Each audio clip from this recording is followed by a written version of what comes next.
Back at Watkins, Glen, New York, where 36 Winston Cup cars and drivers will be moving out in just a few moments to start this 90-lap race on a 2.428-mile road course.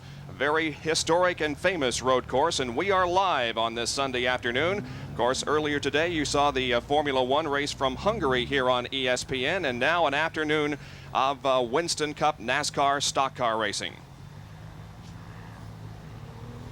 Back in 1957, Buck Baker was the winner of a NASCAR race in a Chevy here at Watkins Glen. In 1964, Billy Wade won in a Mercury. And the most recent NASCAR race was in 1965, and Marvin Pench was the winner of that race in a Ford.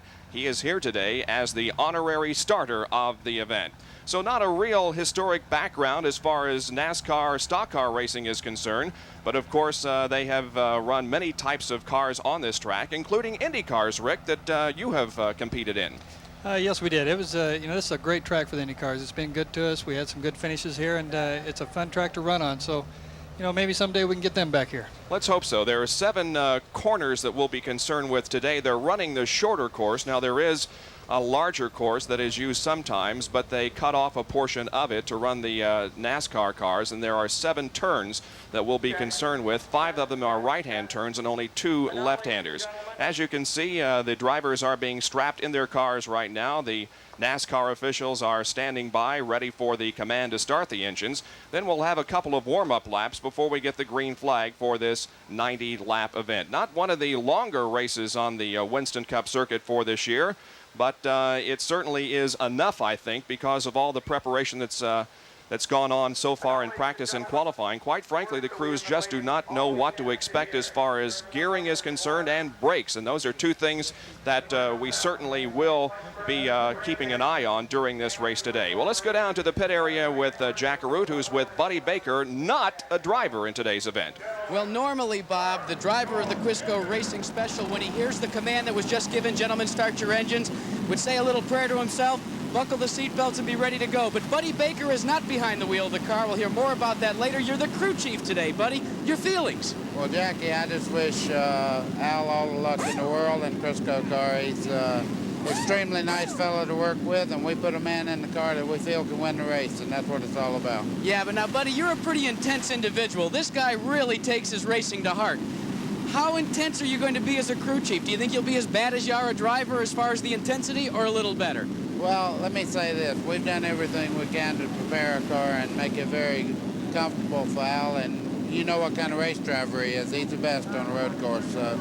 If we've got the car for him to win the race, I feel like Crisco car will be right up front. Well, we'll get to see a lot of his activity because he's the in-car camera. Let's go back up to Bob and Rick. And the field begins to move away now. There goes Al Unser Sr., Jeff Bodine on the right, along with Dale Earnhardt, Richard Petty on the left. The entire field beginning to move out now.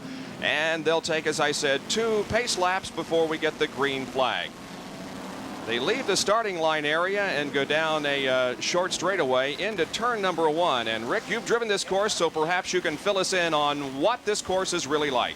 Okay, this turn 1, it's going to be an exciting course at the beginning of the race. You get into that corner pretty hard, a lot of cars running close. You come in there into 3rd gear, some cars 4th, depending on the gearing. You'll downshift, clear down into 2nd gear through this corner. It tightens up pretty good in the middle. The car tends to get a little loose on the exit, as you go up over the, use the bumps a little bit on the outside sometimes, but as little as possible. Then you go down into turn 2, which is a fast right-hander. You approach that corner in probably 3rd gear, 4th depending on the gears. And it's a very quick right-hander where you hold the car in a little bit tight to set up for the left, and it tends to get the car a little bit loose. Then as you start going back up the hill out of turn 2, you start coming a little bit, getting into turn 3, which is a very fast left-hander. The road's a little narrow there. You got guardrails on both sides, and as you go over the bridge, it tends to make the car a little bit light.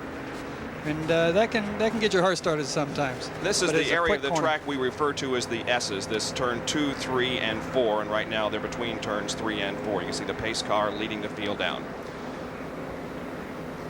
As you come out of turn 3 into turn 4, it's kind of a right-hand sweeper leading onto the back straightaway.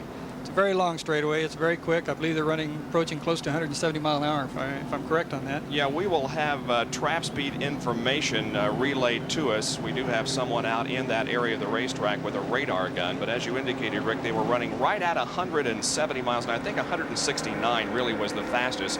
That was turned in by Bill Elliott just before he crashed, and most other trap speeds have been in the 162 to 165 or 6 mile an hour category. Now they're on the backstretch here, and it's going to be interesting because especially on that first lap, everybody's going to be wanting to try to put as much distance between himself and the next guy, and I imagine they're going to be standing on the accelerator. Okay, going into turn 5 there, it shows that's where Bill Elliott had his problem. You get under braking and going into the corner, and the car tends to get light as you crest the hill. Okay, this is going into turn 6 now. You can see the cars running through it. It's a pretty good left-hander. You downshift probably into 3rd gear. It's kind of the same thing. A lot of guys use the curb a little bit on the left side to get the left front light, kick the rear of the car around a little bit, and helps the turning of the car for the exit of the corner. Then they'll go into turn 7, which is a little bit tighter corner. You'll brake, downshift probably into 2nd gear to come off of that corner.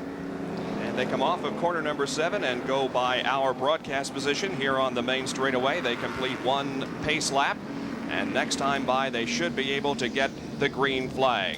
The Budweiser at the Glen Winston Cup race ready to go here on ESPN, and here is the starting lineup.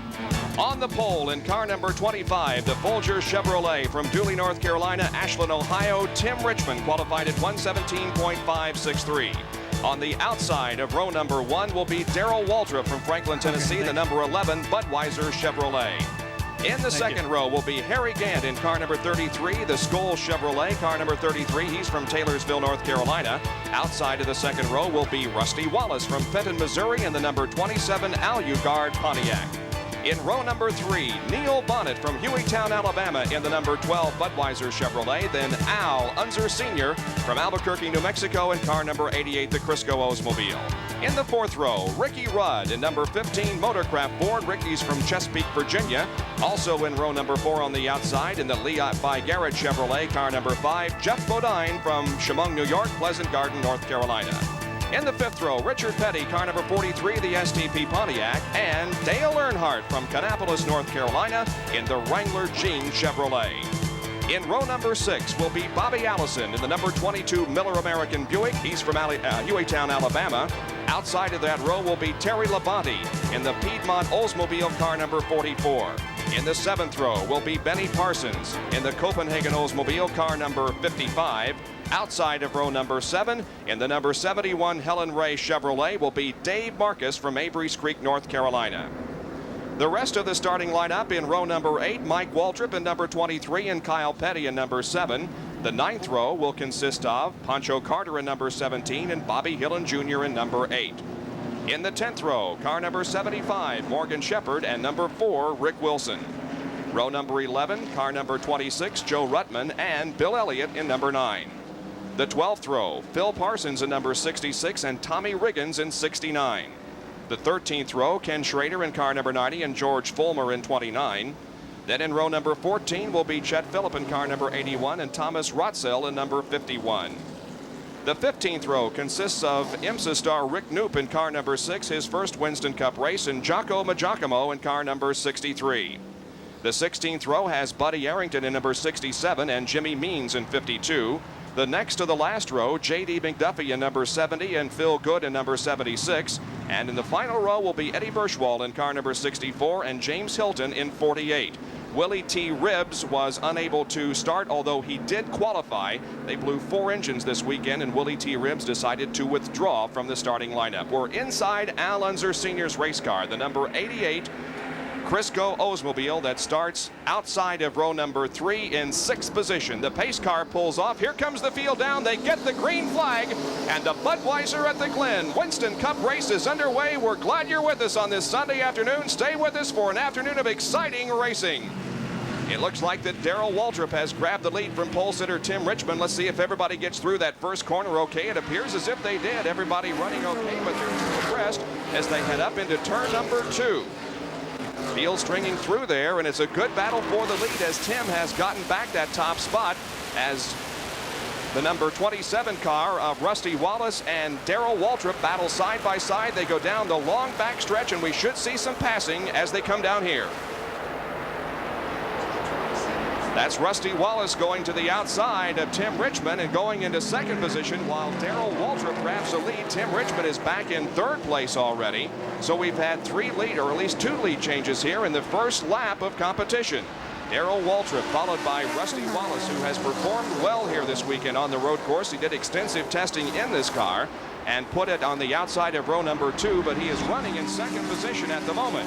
Right behind him is our pole sitter, Tim Richmond. Tim getting this the right side of the car off the track just a little bit and picking up some dust, and that puts a little bit of racetrack between himself and Wallace. Here they come, the completion of lap number 1.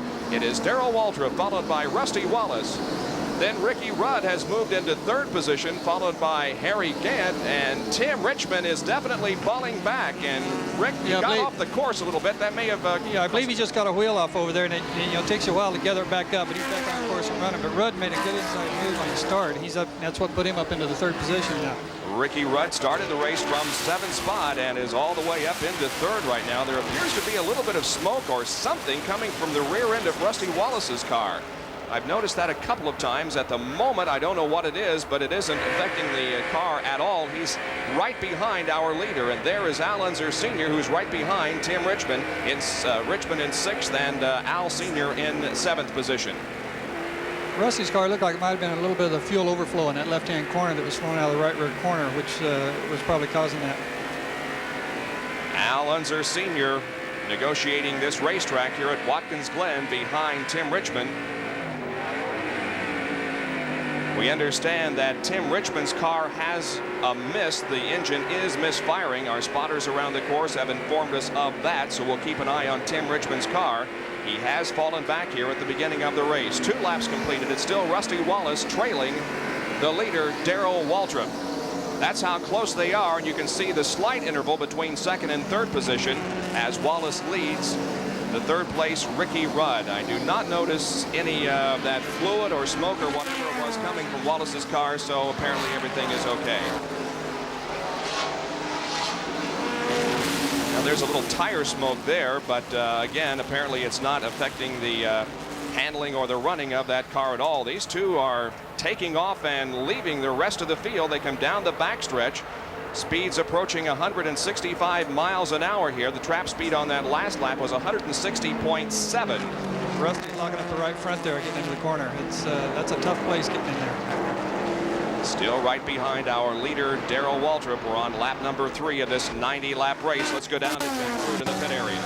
As our spotters have confirmed, Tim Richmond's car is developing a miss, but it's only within a certain RPM range. I talked to Harry Hyde. He said it's only up around 6,000. So when he comes up through the gearbox, hits the 6,000, it misses. When he gets up higher than that, it goes away. They're not quite sure what the problem is, but now we see there's another blown motor on the course, gentlemen. And we're not able to determine who it is at this point, but he has moved the car to the inside of the racetrack.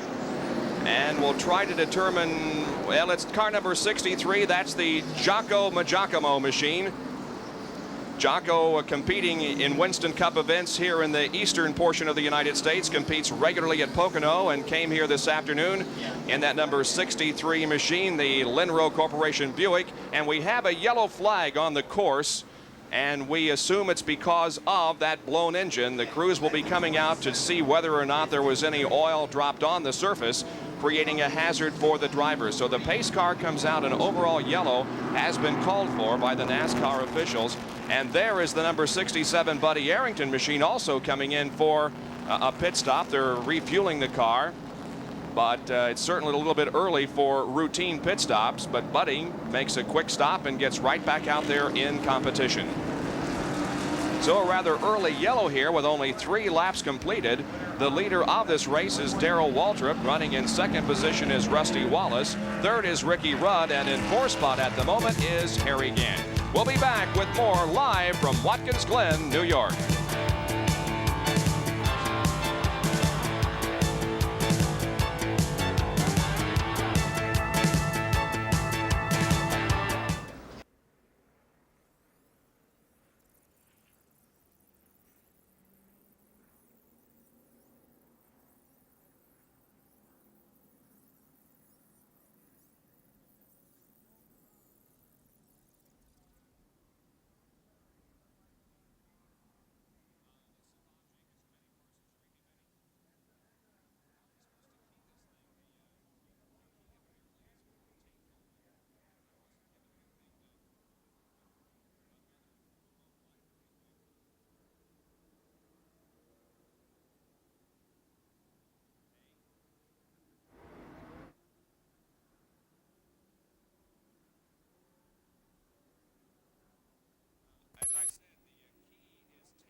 PN's coming on, Bobby.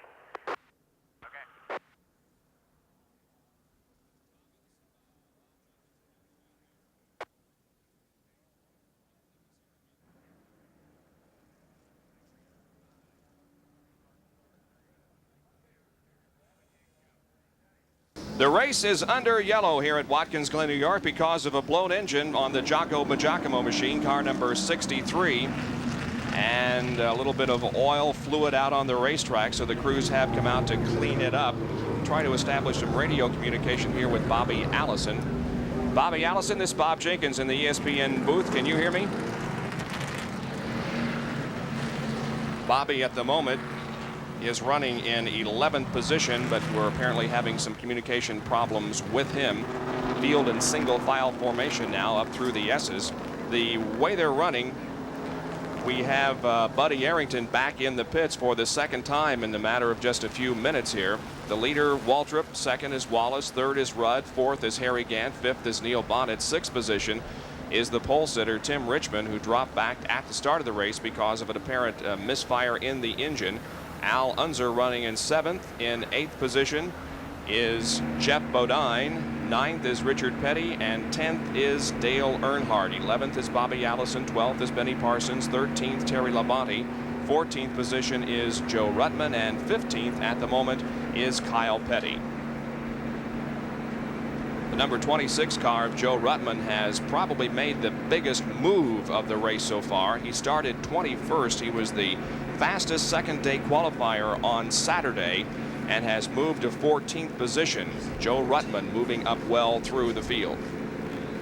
And we understand that rain is falling in back sections of the race course, and that's something that we really have not talked about. There were some black clouds in front of us, but we have had black clouds and threatening weather about all weekend, but it hasn't rained here on the track. But apparently it is now, and of course that is not good for high-speed racing conditions. Joe Ruttman running in 14th position as the field remains under yellow. There was only about a 40% chance of rain listed here this afternoon, but apparently there is a little bit of moisture falling on parts of the racetrack. Not quite the type of situation that Indy cars have, because when it rains you can live with a little bit of moisture in stock car racing, but not so in Indy cars, Rick. No, it's I tell you though, over the weekend since we've been here, it's the rain has been kind of, it come in and go away. It hasn't really been a lot of real hard downpours until maybe late in the day. You can see a little bit of moisture on the windshield there of Al Unser's car. Yeah, that's definitely enough to make the car a little slippery. Yeah, certainly is. So the field slowed because of a blown engine on Jocko Giacomo's machine and some rain falling in back sections of the course.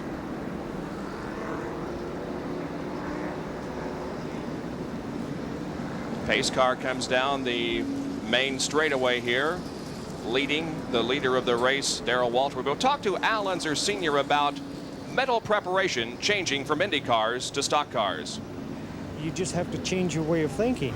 It doesn't, you still drive an Indy car by the seat of your pants. I don't care what anybody says, you know, they say the downforce takes over, but it doesn't. If it did, why do so many guys wreck with them, you know? So it doesn't always work that way, but the stock cars are more of a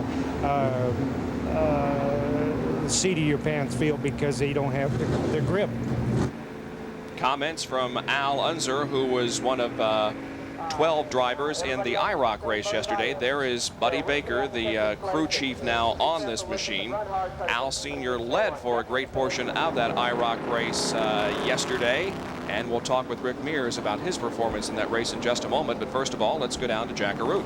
Bob, you talk about the weather and the rain coming down. Well, the Winston Cup crews may have a little benefit that they normally don't get to enjoy. Here in Watkins Glen, there's a covered pit area that generally takes up maybe 80% of their pits. So they're going to be able to bring the cars in, service, and if they have to get in out of the weather, they're going to be able to do it underneath these. Let's update you, too, as well, on a problem that may be developing on the 27th car, that of Rusty Wallace.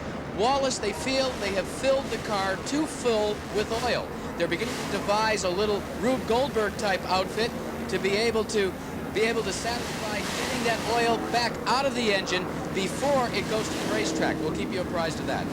Well, we have noticed some type of fluid coming from that car. It did look like it was coming from the fuel vent area, but it could very well be some oil leaking from that race car. So Rusty Wallace, despite the fact that he got off to a great start and is now in second position, may have a problem with that Al Ugard Pontiac. We're still under yellow at Watkins Glen, and we'll be right back.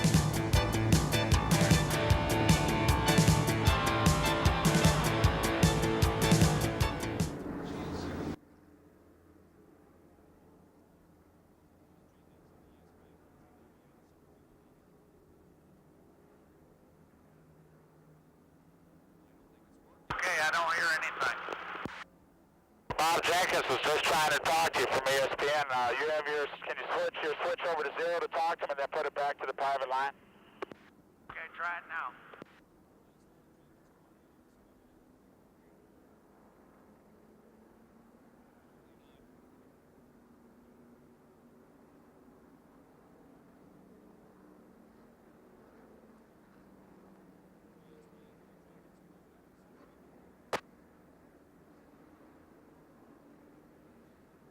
Okay, I don't hear anything. I hear their mic open, but I don't hear anything else. Yeah, he hasn't said anything yet. They're coming to you in a minute.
With Rick Mears and Jack Aruth, this is Bob Jenkins back at the Watkins Glen International Racecourse, where the Budweiser at the Glen Winston Cup race is underway.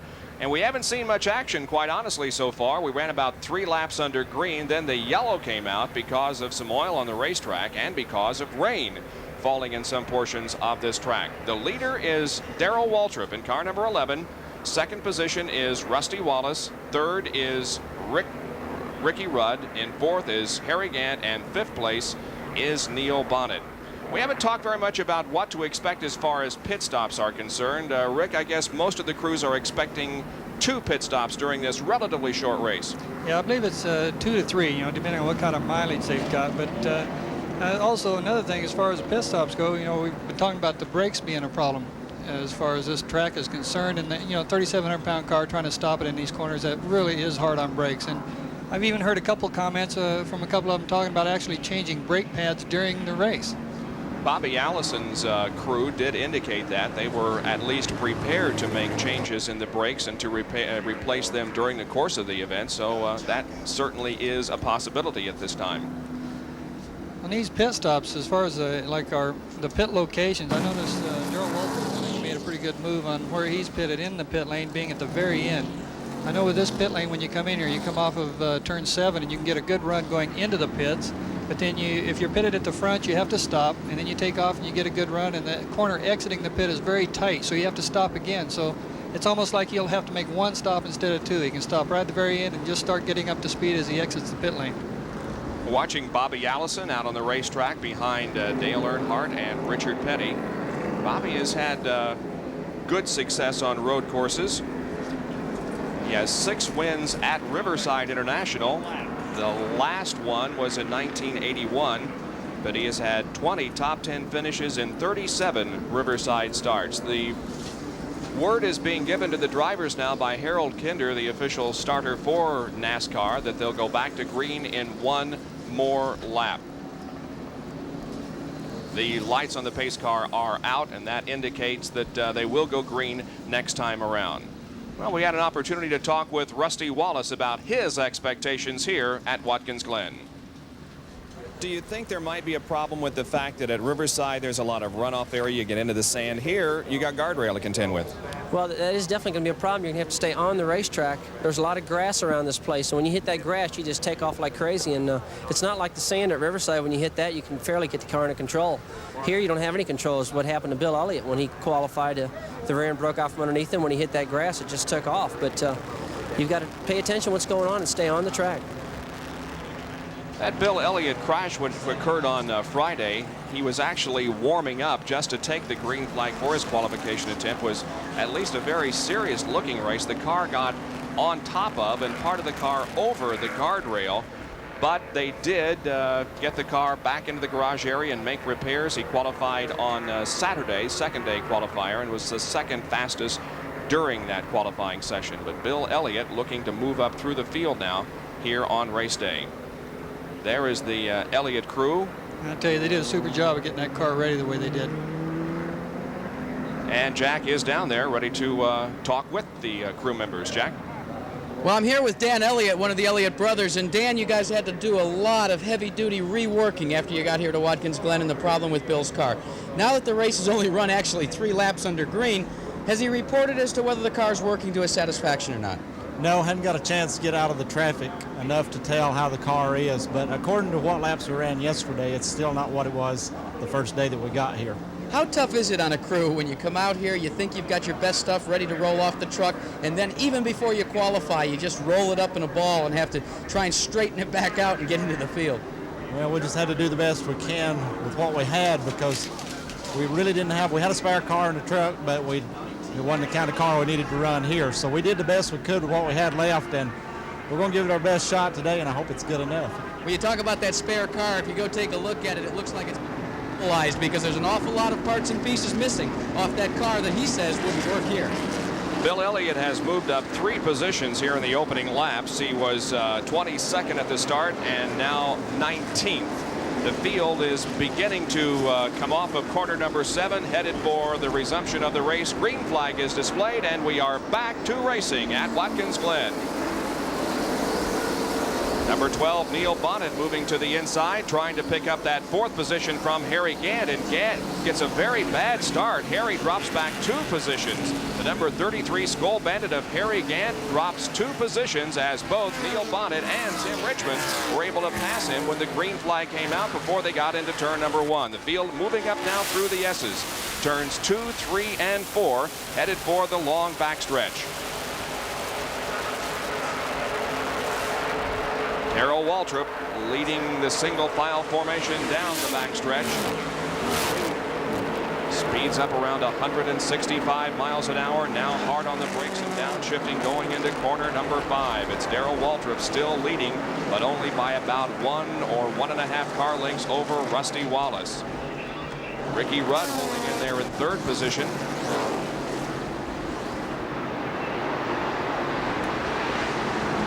Waltrip Wallace right on his back bumper, and there is still some fluid coming out of that race car. No question about it. Not as heavy perhaps as it was earlier, but there is still evidence of something, some kind of type of fluid or smoke or something coming out of that race car. Across the start finish line once again. This completes lap number 9. 9 laps completed out of 90. That will make up this Budweiser at the Glen Winston Cup race. Now a little bit of separation between 2nd and 3rd once again, at least in the early stages of this race. Waltrip and Wallace are showing their superiority. Ricky Rudd running in 3rd spot, but there is Neil's staying right tight on him. Neil Bonnet staying right up there with Ricky Rudd. Bonnet running in 4th position, having made the pass of Harry Gant, and now again tire smoke, Rick, as he heads into turn 5. Yeah, that's that's why I thought earlier the tire smoke, but that could be some of the oil from the blow-by. Also at the end of the back straightaway after the RPMs and shut the engine down like that. Rusty Wallace, of course, was the winner of his first Winston Cup race here on ESPN earlier this year at Bristol, Tennessee. And that's where we will be 2 weeks from this weekend on a Saturday night as we once again return to that high-banked half-mile facility for night race here on ESPN. Rudd running in third. Let's go down to Jackaroo. Bob, we were talking about the problems that have befallen the 27 car with Rusty Wallace aboard. Remember me telling you that they were going to build themselves something to satisfy the blow-by of the oil? Well, take a look at it. Something that you could take from your local Kmart if you wanted. Just some tie wraps and then also a 1-gallon can. This is what they're going to insert in the car if it doesn't stop smoking shortly. Well, that's an interesting looking little contraption there, but if it works, why, it works. Whatever it takes. Now Wallace appears to be ready to make a move. Yeah, he's going to the outside of Darrell Waltrip, racing him down the backstretch. It's a drag race. Last time trap speed 158, but Waltrip is going to hang on to the lead, but Rusty certainly made a nice challenge there coming off the fourth corner. Yeah, this corner's tough for the outside. If somebody stays down, he's ahead of you, midway in the straightaway going into that corner. It's very tough to get by him on the outside. I would imagine that there are relatively few places to pass. There are some straightaways. Now they're in one here between 6 and 7, but I would guess there aren't too many places that you can actually pass. Now we see that Tim Richmond. Tim Richmond's getting up there. Yes, he's past Neil. Past Neil Bonnet and gone into 4th position. So there is 3rd, 4th, and 5th. Ricky Rudd followed by Tim Richmond and then Neil Bonnet. Now Wallace drops down to the inside here on the main straightaway. Only taking a look, though, not really in a position to challenge as Tim Richmond continues to move back up toward the front of the field. Misfire is not bothering him too much, I don't think. Richmond was the pole sitter, qualifying at 117.563, just about a mile an hour faster than the second fastest qualifier, Darrell Waltrip. Here is Dave Marcus, who has come in for an early pit stop. They're checking over the side of that car, and looks like they made no tire change. They did fuel the car up, and Dave back out there.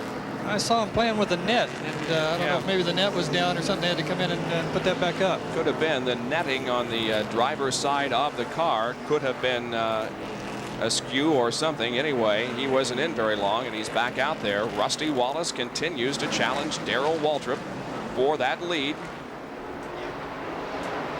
Tim Richmond lying back there in 3rd position, followed by Ricky Rudd and Neil Bonnet. Following in 6th position is Jeff Bodine in that yellow and white Levi Garrett car.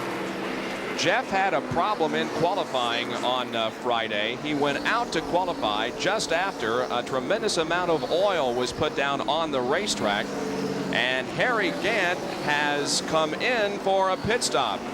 And this could be a terminal situation for Harry Gant. Yeah, they've got the hood up.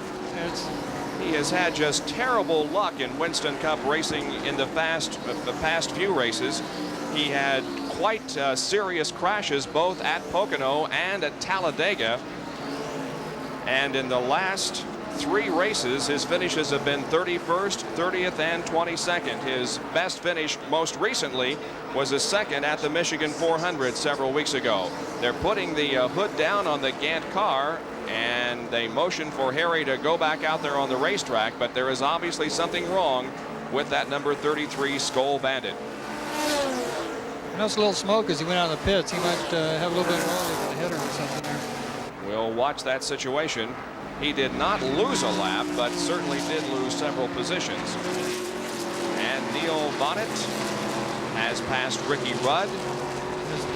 Jeff coming up there, and Jeff won a GTO race here with Jack Baldwin last month, so he's familiar with the course. He's had a little practice on it. Several of these Winston Cup drivers have decided to compete in either GTO or some. Jeff Bodine makes a move on Ricky Rudd to the inside, choosing to get some experience on road courses by running the GTO series. Benny Parsons has been competing in that series. All of this in preparation for what was supposed to have been an LR series from NASCAR, a left and right road course series, but that's kind of on hold at the moment, and nobody really is certain as to whether or not there will be an LNR series in the near future. 13 laps have been completed. They continue to run in the same order, and Rusty Wallace once again smoking the tires and standing on the brakes going into corner number 5, following the leader, Darrell Waltrip. We are live on this Sunday afternoon from Watkins, Glen, New York for the Budweiser at the Glen Winston Cup race. We'll be right back.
Back here at Watkins Glen, where Travis Carter, the crew chief on Harry Gant's car, has just completed another clocking.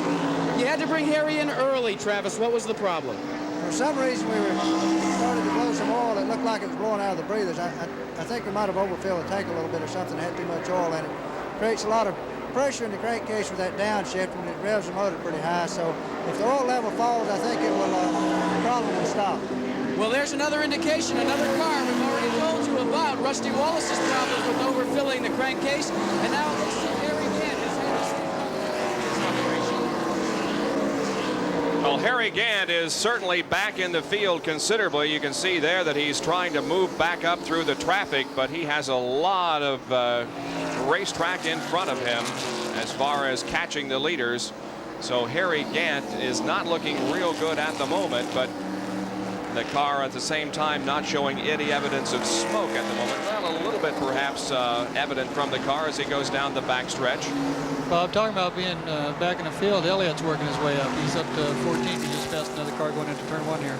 So Bill Elliott from 22nd position up to 14th now. And Joe Ruttman, who started in 21st position, as a spin has occurred in turn number 3. That's Rick Wilson in car number 4, looping it, but getting going anyway. Rick Wilson in that Kodak-sponsored car, trying to make a good impression on his sponsors, who are headquartered in Rochester, New York, not too far from here. Rick was running in 22nd position when that little incident occurred, and now he's trying to get back up to speed. Rick performed very well in some of the oval track races earlier this year. A great performance at Talladega. He wound up in 11th spot, but was running with the leaders just about all race long. There are the leaders once again. It is Darrell Waltrip continuing to lead as he has caught up with Chet Phillip and about to put a lap on him. Chet moving over and allowing the faster cars to move to the inside and putting a lap on him. Rusty Wallace is staying right behind in that second position, and now Tim Richmond is charging back up toward the front. So that here's Rusty going to make a move here. And let's see if he does. He may have the lead. Nice move by Rusty Wallace, and Rusty goes into the lead. Okay, he's running that car pretty hard. You can see him sliding there. Okay, good. Now the tires, I've heard him say when they're new, they're good for about 10 laps and then start tapering off a little bit. So it's hard to say how hard he's using those tires. It looks like he's using them pretty well. Well, Rusty came here with a lot of hope this weekend. They did test that car here.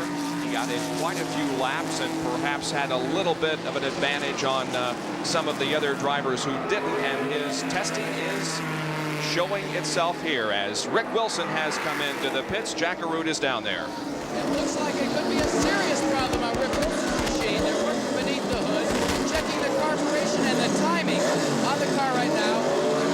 Taking a look, young Tony Glover is feeding fuel into it to see if the jets are working properly. The carburation critical here going through the shifts. This could have been one accident put him off the course, but the carburetor has been sticking. It sounds like that to me.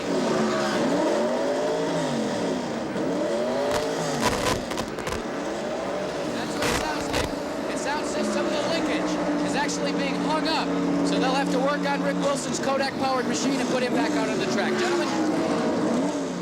All right, thanks, Jack. Indications are that the leader, Rusty Wallace, may be black flagged because of that oil or whatever smoke that's coming from the car.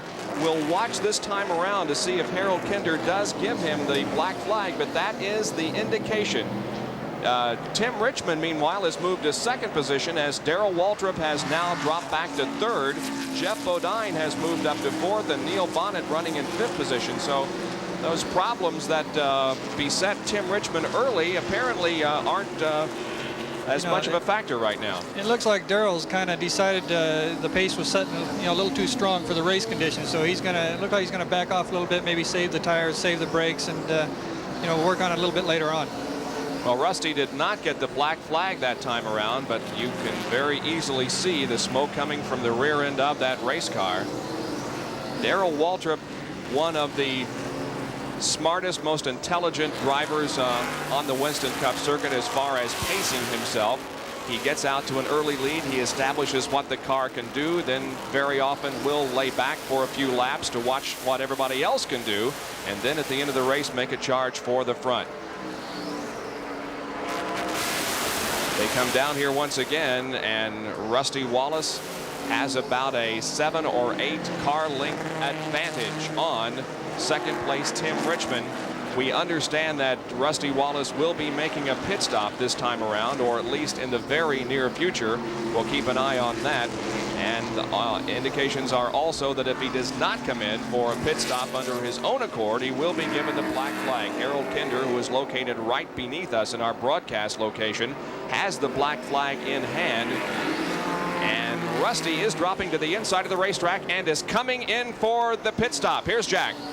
Johnson and the crew have brought Rusty Wallace in. The NASCAR officials have required that they put the little Rube Goldberg device in hopes of cutting down on the fuel, actually the oil that's being blown out past the breathers. Dodson and Harold Elliott have going to work beneath the hood. You can see the smoke coming up from beneath it. It looks kind of like they're spraying for mosquitoes. This is going to be a somewhat costly stop for your leader, Rusty Wallace. Wallace, in the meantime, is standing resolute inside the car, doesn't look at all concerned about the problem. He's just standing there, and now he gives us the signal that he is indeed quite upset about it. This is taking longer than one would have expected. The reason is that the area that they have to get to is wedged behind 2 of what they call Oberg oil filters. They're flat filters, and they're trying to work barehanded on that hot engine right between those filters and the air cleaner. The work continues. It's a costly stop. Now they're lowering the hood. It looks like he may indeed lose a lap if they don't work quicker. And he's dropping away, but a long stop. He is just going to almost lose a lap, but I don't think he is going to. Here comes the leader, Tim Richmond, across the start-finish line. Rusty is on the track and up to speed already. He did not lose a lap, but he is almost a lap down. Tough break for Rusty Wallace, who was showing some very determined speed and ability there in the early stages of the race. Wallace, of course, from Fenton, Missouri, the 1983 ASA champion, and the winner at Bristol earlier this year. You'll recall he also drove relief for Ricky Rudd at Talladega a couple of weekends ago and did a tremendous job. Ricky was not feeling well and was suffering a bout with the flu, and Rusty Wallace stepped in for him, took over that driver's seat, and did a tremendous job in taking that car to a respectable finish. Now Tim Richmond has the lead with Jeff Bodine running in second position. Could a problem as like Tim experienced early in the race corrected itself, Rick? Well, yeah, it could. You never know. It could be just something in the jet, in the carburetor, or something like that that could clear itself out. It's they don't heal themselves very often, but it could happen. Well, he certainly is running like the car is in good shape at the moment. Now with just a few car length advantage on Jeff Bodine, who's running second. Waltrip has dropped back to third. Neil Bonnet is fourth. And Ricky Rudd dropping back to fifth position. Sixth is Al Unser. Seventh is Richard Petty. Eighth is Dale Earnhardt. Ninth, Benny Parsons. And 10th is the number 22 car of Bobby Allison. Harry Gant has pulled off the racetrack. I don't believe this involves any kind of a spin. I think that Harry has just simply pulled off the course and realizes that his race is over. So Harry Gant is among the early threats to win this race, who is out of competition. Harry started in third, but his day is over. We'll be back with more in just a moment from Watkins Glen.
Winston Cup Auto Racing live on ESPN this Sunday afternoon. We're at Watkins, Glen, New York for the first Winston Cup race, NASCAR race at this facility since 1965.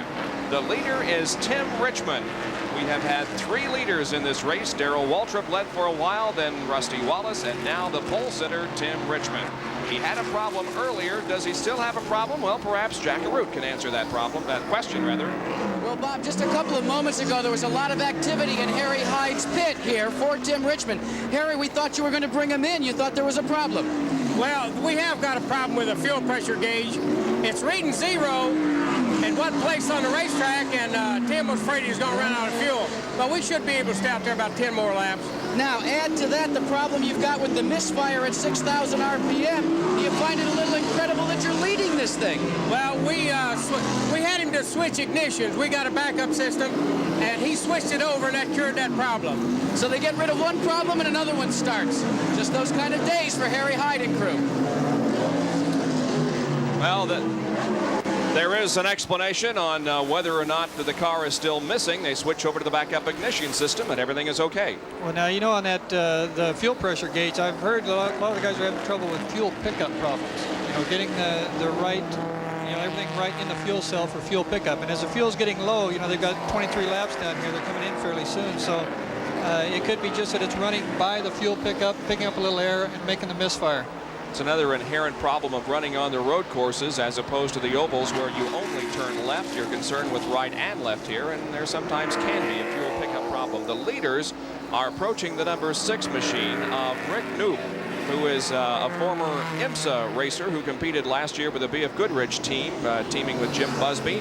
However, this year, Rick lost that ride and now is trying his hand at Winston Cup racing. We have a battle for the lead, and Jeff Bodine grabs it going into turn number 1. So our 4th leader of the afternoon, and the crowd loves it because Jeff Bodine, this is his, well, perhaps we shouldn't say home track, but at least he's a home state favorite, as Jeff Bodine was originally from Chemung, New York. Now he has the lead and making a nice pass on Tim Richmond. Of course, Jeff Bodine living now in Pleasant Garden, North Carolina, but he grew up on the dirt tracks and the short tracks of upstate New York in the Chemung area. Here's a replay. The car's now coming off of the 7th corner, headed down the straightaway. He goes to the inside of Rick Knoop and stands on the accelerator. You know, Richmond might have had a little bit of that misfire from that fuel pickup problem coming off the corner, which made him hesitate a little, and that really gave Jeff a good run on him. And going into the corner on the inside, Bodine has the lead. Now we go back to the live action, and Bodine now has about a 1.5 car length advantage on Tim Richmond. So we've seen some pretty decent racing here in the first few laps. We've had 4 different leaders.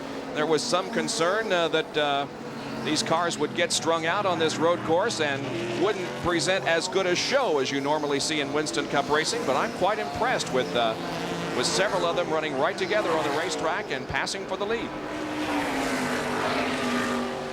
Bodine getting that car a little bit sideways, it looked like, there in the S's. Yeah, he's running pretty hard. He's running hard, but Bodine always does run hard.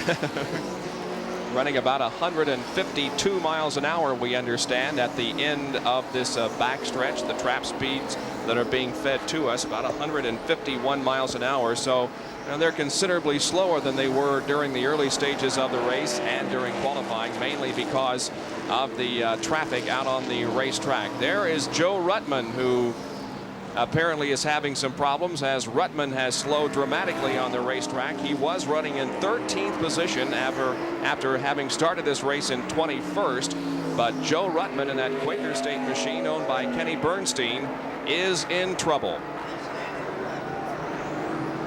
I believe he's going to make it around to the pit area. He is at the entrance to the pit area right now, so he's going to make it, but it looks terminal for Joe Ruttman. A lot of speculation from the Kenny Bernstein team as to who will be driving this car next year. Joe Ruttman apparently won't. The rumors have Morgan Shepherd in that car next year, and Kenny says he'll have a formal announcement sometime probably later this week. Now there is Bill Elliott in car number 9, who's moved up to 11th spot after having started in 22nd. So Bill And Al Unser Sr. has spun, and he takes with him Dale Earnhardt. The in-car camera providing some shots from us as Al gets the car straightened around again, and the yellow flag comes out. Liner in them, so it holds the car up off the ground so you don't drag the suspension and that kind of thing, enough to help you get back into the pits, but it's still tough no matter what kind of ladder. So the second problem with the Rusty Wallace machine, he came in earlier and they tried to correct that apparently overfilled oil tank, and now he has a tire problem. We go inside Al Unser's car and can show you the problem that he experienced. Any indication as to what might have gone wrong? Right? What it looked like, the way the camera, from the angle when he went into the corner, it looked like the rear tires broke loose under braking and started around, and he caught it, the first time, and it kind of gets you into a tank slapper, and then the second time it just went on around with him. So Al Unser Sr. has come in for a stop and is back out there, but let's talk with Buddy Baker, the crew chief, and find out if there is something else wrong with the car. Bob, Buddy Baker has a request. He'd like to get a TV monitor down here because while we were chatting before we came on the air, I said, Buddy, any problems after Al spun? And you said, who, where, what? I didn't know he spun, really. He did a pretty good job if he did spin out because he, didn't really lose that many positions. So he says the car is real tight right now. We're making some adjustments on the stagger on the tires, but he's doing one whale of a job. I didn't know he'd spun. Well, let's also show you one of the problems on the road courses. You see the scuffing and the rubbing on the inside of this tire? Well, this is not taking place during racing activity. It's actually taking place when these guys come down in for a pit stop. What happens is, because of the brake scooping, when they turn the tires just a tad so that they can get them on and off, it actually rubs that brake scooping up against the inside tire. Now, if you're too far down pit road and you turn it too quickly, you could cut one down. We'll have to stay appraised of that. So there is some work that is going on the racetrack. They're looking at sections of the track and some guardrail. We're under yellow at Watkins Glen once again, and we'll be back in just a moment.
We are back at Watkins Glen, New York for the Budweiser at the Glen Winston Cup race. And this is the largest crowd, we understand, to ever see a motorsports event at Watkins Glen. Even when they were running the Formula One Grand Prix here, they have never seen such a crowd. They had to shut off the infield from traffic very early this morning. There has to be well over 100,000 people in attendance here. Not only are the grandstands full, but they are 2 and 3 deep all along the fence that encircles this entire racetrack. Rusty Wallace is back in the pit area. They're trying to make sure that the car isn't rubbing against any wheel. Now Joe Ruttman, who was also in the pit area, has gone behind the wall and apparently is out of competition. We are a third of the way through this event, and at the moment there are 4 cars that have dropped from competition, namely Jocko Majacomo in the very early going with apparent blown engine. The number 76 car of Phil Good is out of the race. Harry Gant pulled off the racetrack, and as I indicated, the most recent to drop out is Joe Ruttman in car number 26. Well, Neil Bonnet in number 12 is still out on the racetrack and in 4th position. And this is the first time that Neil has competed in racing since an accident a few weeks ago at Pocono, in which he suffered some cracked ribs and other injuries, and he's doing quite well. We had a conversation with Neil earlier in the weekend concerning his physical condition and whether or not he thought he could go the entire race. Last Thursday or Friday, I was questionable of whether or not I could come up here, and I done a lot of work and, you know, got in shape, I believe, to where I can make the thing. About Saturday, Sunday, I started coming around, and in the first this week, I really started feeling a lot better.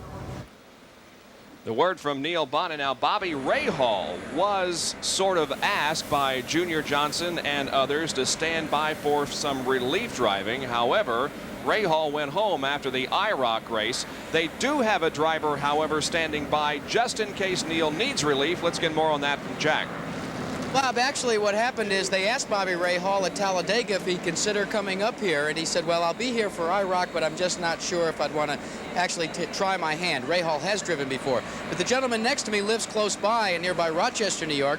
Doug Hevron, who's a modified, super modified standout, who also showed his hand in Winston Cup competition and did quite well until you literally ran out of cash funds. Doug, what did it feel like for Junior Johnson to call you this week and say, hey, come on up just in case Neil Bonnet isn't ready to do the trick here? It was a great feeling. I felt really honored. Once before, back in 82 or 84, excuse me, they asked me to get ready for when Darrell got sick at Charlotte. So it's the second time it's happened, and sooner or later, hopefully something's going to break for me here, and maybe I can get a ride. Is it frustrating for a driver like yourself to know that people like Junior Johnson think enough of your talent to ask you to stand by, and yet you can't secure a full-time ride in competition? Yeah, it's very frustrating. You know, I've gone out and I've done the best I could do with the equipment that I've been driving, and the brakes haven't been going my way, but when somebody like that asks you to drive or be ready to drive their race car, it gives you a real big boost, and just hopefully it'll keep going. Well, obviously the report from trackside is that Neil Bonnet doesn't need any relief today. That's the reason for the civvies here on Doug Hevron. Also, guys, let me fill you in a little bit about the reconditioning that took place for Neil Bonnet. Do you know where all that work took place? In the now defunct United States Football League training facilities for the Birmingham Stallions. That group put Neil Bonnet back together well enough to run here today. Kind of ironic, isn't it? Yeah, and Neil was bound and determined that he was going to complete this race, not letting the physical injuries that he suffered a few weeks ago bother.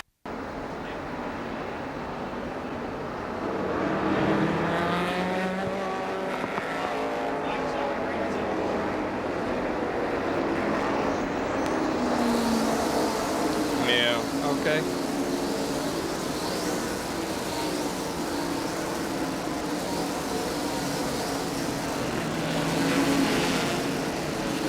The green flag has just come out over the racetrack once again, and Tim Richmond has jumped in the lead as he kind of got the jump on Darrell there at the drop of the green, Rick, and passed him going into turn number 1. Yeah, he did. He did a good job, and you know, you're going to have to kind of sit here and see how these things unfold and how hard these guys are driving. So, you know, they're running hard.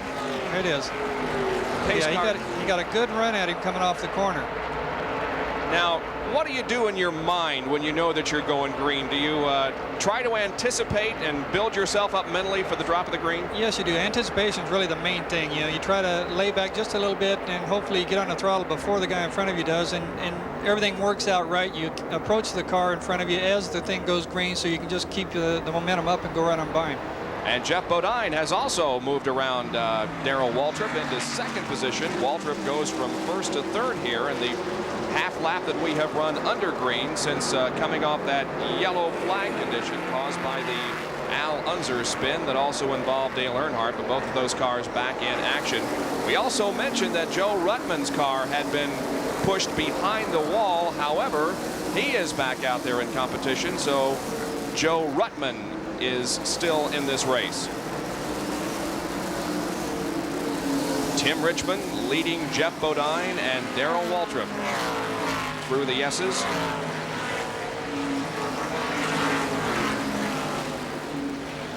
Running in 5th position is Ricky Rudd. 6th is Richard Petty. In 7th position is Earnhardt. 8th is Benny Parsons. 9th is Bobby Allison. And 10th is Al Unser. Jack Arute in the pit area. Rick and you both aware of something that I've picked up down here on pit road, and I think it's quite interesting. We talked about the race pace early on when Darrell Waltrip and company were just blistering this track the first 4 or 5 laps. Well, the race pace has dropped by about 2 seconds now. And what's interesting is I think there's 2 methods of attack right now. One held by Tim Richmond and Jeff Bodine, and that's to run a little harder, trying to stay out front. The other one is by Darrell Waltrip. It looks almost to me like he's waiting for the race to come back to him. I checked with Junior Johnson and Jeff Hammond, and they confirmed that that is the technique that they're going to use. They've decided in their own mind a race pace they want to set. They're not going to deviate from it, regardless of whether they're running first, second, or third, like Waltrip is right now. And I guess, Rick, that's just basically something that you have to decide before the race, whether you're going to go for it or whether you're going to kind of lay back. It would seem, though, that in this relatively short race of only 90 laps, that you would be very much concerned in at least staying toward the front as much as you can. Well, you do want to stay close, but, you know, as you've seen already, there are going to be some yellows, so the guys can kind of use that a little bit. Lay back, save the car, save the brakes, save the tires, save the fuel, and, you know, as they get the yellows, bunch back up and just try to conserve a little bit. Now, these guys are running hard up front, and, you know, everybody pitted on the 27th, 28th lap, and, you know, the next stop is about 60 laps, so we don't know what fuel's going to be like yet for the end of this race. That's a good point about the yellows. On road courses in IndyCar racing, they wave the yellow flag only in that portion of the racetrack in which there is a problem, but in this Winston Cup race, when there is a problem anywhere, at least we have seen it twice already, they're displaying an overall yellow as Jeff Bodine. Good pass here, yeah, good pass. Well, not quite. Didn't quite make it. They come off of corner number 7 and head down the straightaway, and Jeff Bodine, let's see now if he makes a move on Tim Richmond going into turn number 1. He shoots to the inside of the racetrack, tries to go inside, and does. I tell you, that surprised me, being able to make that move there after being kind of pinched a little bit down in the middle of turn 1, because that usually kills your momentum a little, and he still had enough to get by him. So Jeff Bodine becomes our 6th different leader of the afternoon. 4 drivers have led, but we've had 6 lead changes.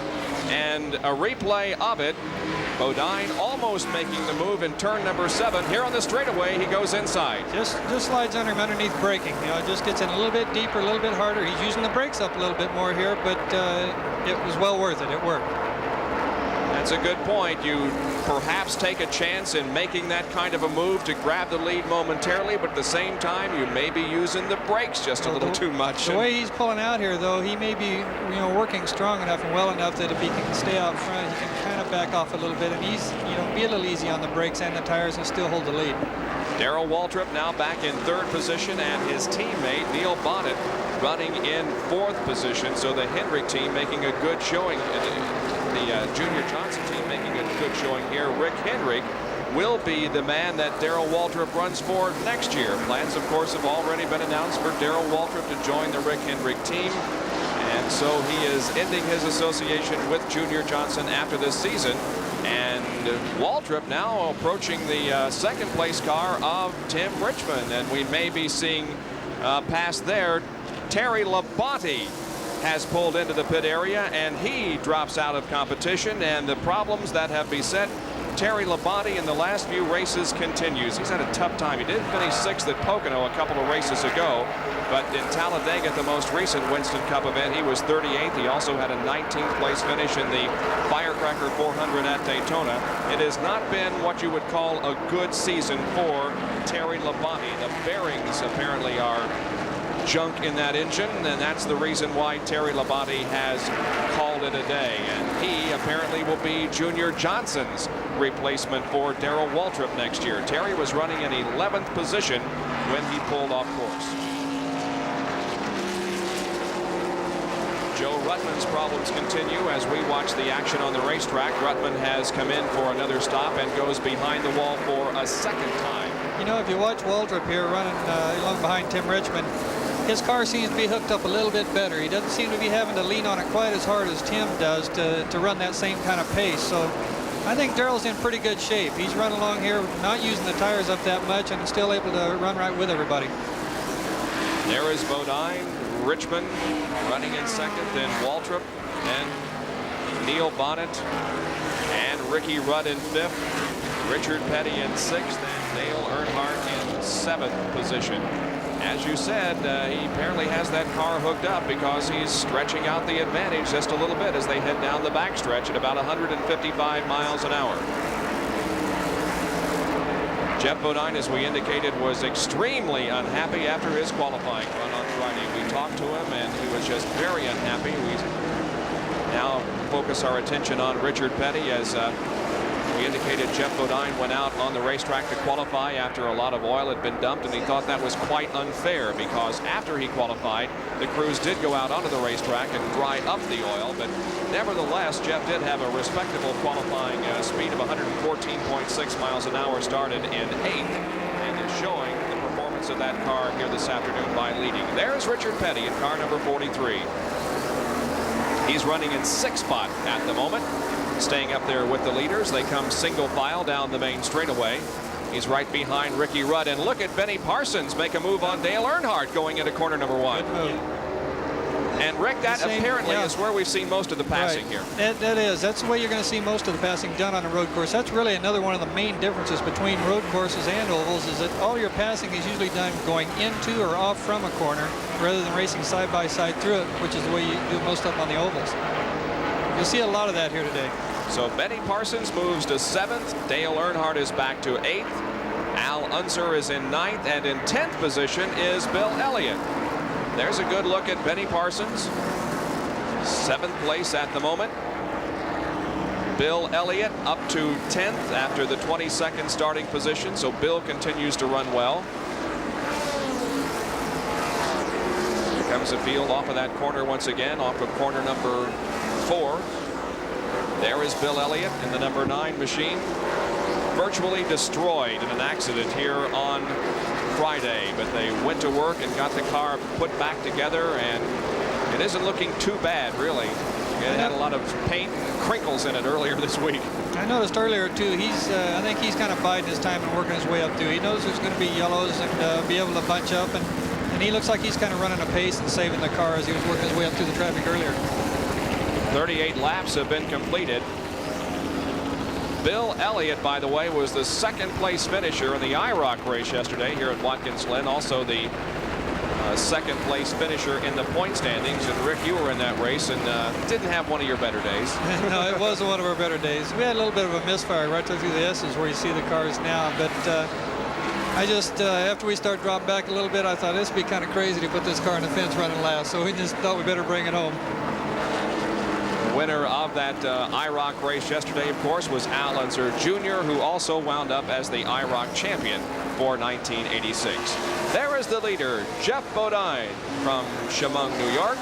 And we have Chet Phillip, who has gotten off the racetrack, just got the wheels off. I don't think he even made a complete spin. Maybe he did, but no serious problem. That occurred in corner number 2. And Chet Phillip is back on course and building up speed once again. We'll be back with more of our live coverage at the Budweiser at the Glen.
Jack Arute back with Bob Jenkins and Rick Mears here at Watkins Glen for the Budweiser at the Glen. And this gentleman standing next to me is retired from the competition, former Winston Cup champion Terry Labonte. Terry, some burned bearings put you out. I guess that's what it was. That's what we think it was anyway. What about the competition out here today? Is it as good as you expected it to be? It looks like one whale of a race. Well, it is. It's awful hard to pass. That's the biggest thing that I wasn't expecting. I thought it was going to be a little bit easier to pass people than it was. Well, it was tough to pass for Terry Labonte, but there's been an awful lot of passes up front, haven't there, guys? There really have. As we indicated, we've had 6 different leaders in this race, and there is Rusty Wallace, who led early, had a couple of problems, but he is running pretty well at the moment and trying to thread his way back through the traffic and move his way up to the front once again. Rusty Wallace and then number 27 Al Ugard Pontiac running right behind Morgan Shepherd at the present time on the racetrack. Yeah, the way Rusty was running earlier, I don't think he'll have much problem working his way back up there. Unfortunately, he did lose a lap on right, that. That's right, he did. Yeah. He moves to the inside and passes Morgan Shepherd. Shepherd involved in a race for position here. Ahead of him is Kyle Petty and also Bobby Allison. They're running for 11th, 12th, and 13th position. And there we have the battle involving 8th, 9th, and 10th. It is Dale Earnhardt, Al Unser Sr., and Bill Elliott. Elliott continuing to run in 10th position. There's the in-car camera right at the start-finish line, and maybe if we stay with us long enough, we can go around the track in this lap, Rick. Okay. Here it is. This where Al had a little trouble before, and you can see he was doing a little sliding there too. That looks like the track's getting a little bit slippery now, and it will as the day goes on get a little bit more so. This is a very quick corner here. It's a tough one. It's a lot tougher than it looks. Back of this left, the car gets light. And back into the right-hander, and this is a little bit sharper than it looks right here when you're actually in the car. You know, we compare this track, or at least talk about the fact that these Winston Cup drivers compete at Riverside on a road course. Good now, move there. Al making a move on him, and passing as they go down the backstretch. That's where the passes are going to be done the majority of the time. You know, at the end of the backstretch, at the end of the stretch coming back up to us, and right here at the start-finish line going into one. Unlike Riverside, this course has some elevation changes. There's actually some up and down hills, and I imagine some blind spots on this racetrack. Yes, that does cause some blind spots. And, you know, with the corner workers working here with the flags and everything, they do a good job of, you know, letting you know if there is a problem. But it's something you just really have to stay on your toes and look for any telltale signs of smoke or anything else over the horizon, I guess. The lead continues to be held by Jeff Bodine. It's about a 4-second lead now for Jeff as we continue to stay in car with Al Unser Sr. Benny Parsons has come in for a pit stop. They're changing the rubber on the left side of the car and refueling it. Perhaps not a routine pit stop for Benny because they pitted on about laps 27 and 28 and could go much further than we have gone without a routine pit stop. So Benny Parsons has the work completed. He goes back out there. We'll see if the problems that he is maybe experiencing in that car continue. There's Bodine with the 4-second lead. He's really stretching it out here, but I have a feeling now he's out far enough he can kind of, you know, settle down and just kind of get into a rhythm and let everything work for him. Tim Richmond in second position in the number 25 Folgers machine. Darrell Waltrip running in third, and Neil Bonnet in fourth spot. And in fifth would be the number 15 car driven by Ricky Rudd. Earlier today here on ESPN, the Hungarian Grand Prix, as the Formula One circus went behind the Iron Curtain for the first time in modern Formula One history. And in case you missed it, Nelson Piquet was the winner of that race, with Ayrton Senna finishing in second, Nigel Mansell third, and Stefan Johansson fourth. Mansell continues to maintain the points lead over Ayrton Senna. And not even a week break now, and they go right back to racing a week from today in Austria. Another race that we'll have for you here on ESPN next Sunday morning. Next Sunday promises to be one of the most interesting auto racing days in perhaps the history of ESPN. Sunday morning we'll have the Formula One race for you from Austria.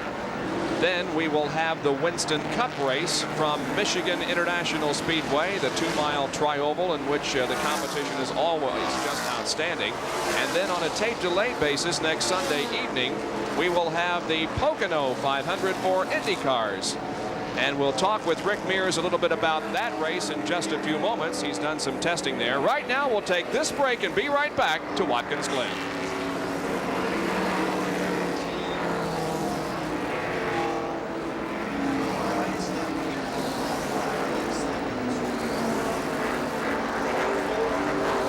Got to spin. Spin and one, spin and one, spin and one. Spinner. It's Schrader.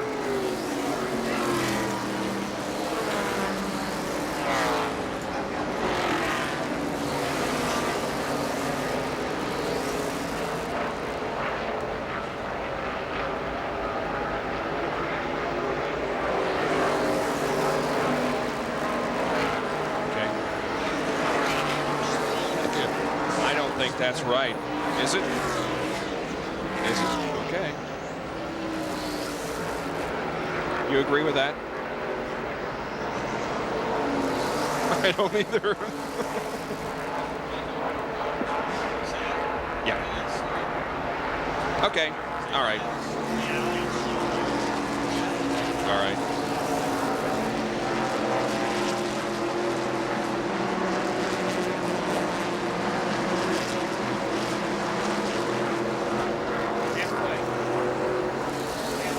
Boris Becker and Ivan Lindell, right? Halfway. Okay.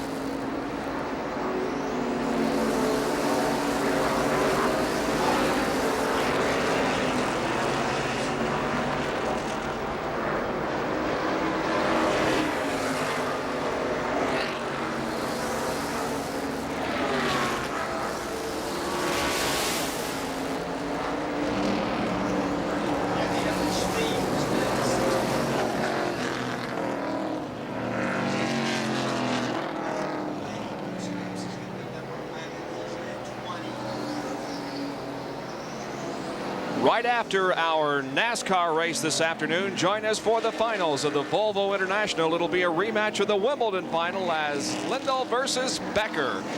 It's all from Stratton Mountain, Vermont. You'll want to be with us right after we conclude this Winston Cup event here at Watkins Glen for the Volvo International, Lindell against Becker. The leader here at Watkins Glen in this Winston Cup event is Jeff Bodine with about now a 5-second advantage on Tim Richmond. Third is Darrell Waltrip, fourth Neil Bonnet, and fifth is Ricky Rudd.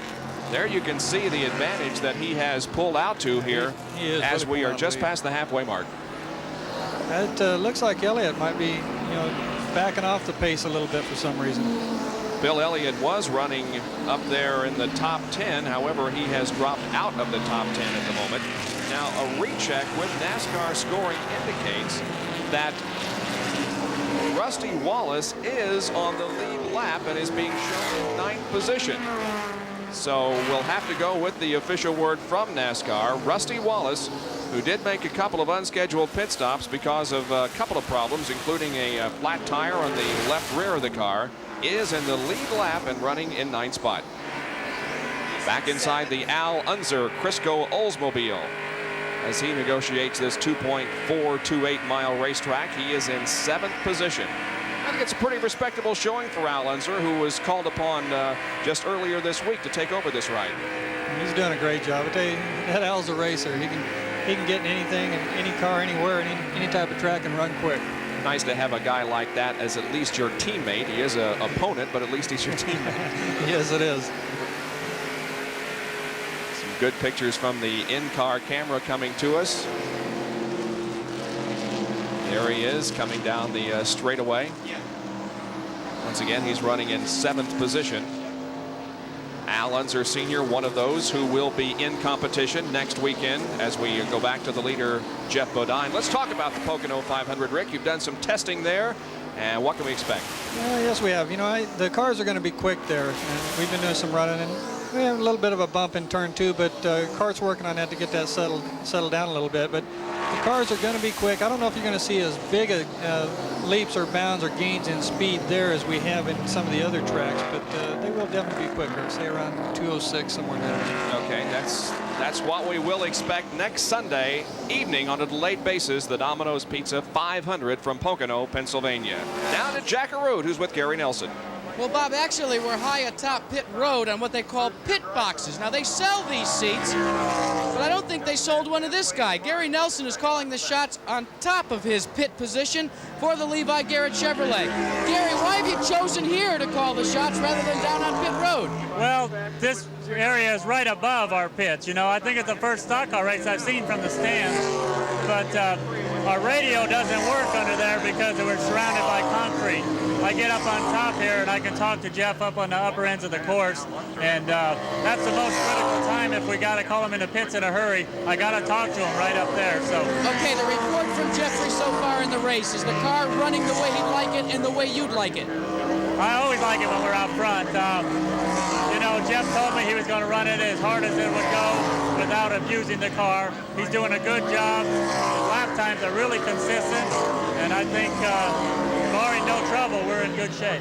Well, okay, and the report is that he will be pitting in about 4 or 5 laps. But come here, I want to show you something. You want to talk about some irony? Look at the name of the booth that Gary Nelson is calling the shots from. Quite ironical as the Levi Garrett Chevrolet, driven by Jeff Bodine, is leading this Budweiser at the Glen. And he has stretched the advantage to about 7 seconds over Tim Richmond. Jeff Bodine leading just past the halfway point. And we will have more live coverage from Watkins, Glen, New York right after these messages. Stay with us.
Back at Watkins, Glen, New York for the Budweiser at the Glen. And the Napa mid-race recap shows us the statistics that you need to know. The leader at the halfway point, Jeff Bodine. He had led a total of 14 laps and had at that time about a 4.5 second lead, but it's now more like a 7-second lead. The time, an hour and 40 minutes. The lap leader, Waltrip, he has led the most laps in this event, but right now is running in 4th position. The average speed of the race, 96.429 miles an hour. We've had 2 caution flags, nothing for anything serious, a total of 9 laps. 21 cars on the lead lap and 31 out of the 36 that started still in the event, and there are the 5 drivers that have dropped out. Jocko Magiacomo out early, so was Phil Good. Harry Gant is out, Joe Ruttman, and Terry Labonte. Those 5 cars have dropped from competition. But Jeff Bodine is continuing to set the pace here as thousands of interested race fans watch this Winston Cup event from Watkins Glen, New York. There's a look at the pit area. Jack has been describing them to you, the 2-tiered pit area, which basically I think is indication of the Formula One racing that used to be held here. And there is Junior Johnson watching the progress of his team, and his drivers are running in 3rd and 4th. Bonnet is 3rd, and Darrell Waltrip in 4th position. Back with more right after these messages from Watkins Glen.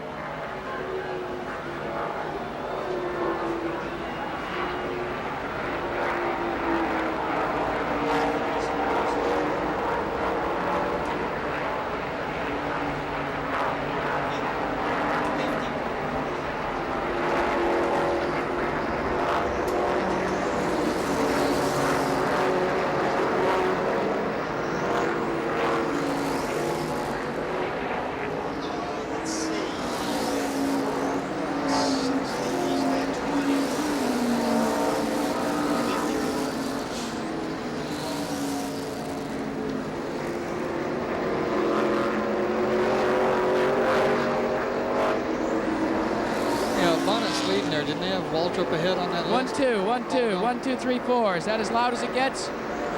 No. We're switching. We switched mics. You may need to reset some levels. Yeah.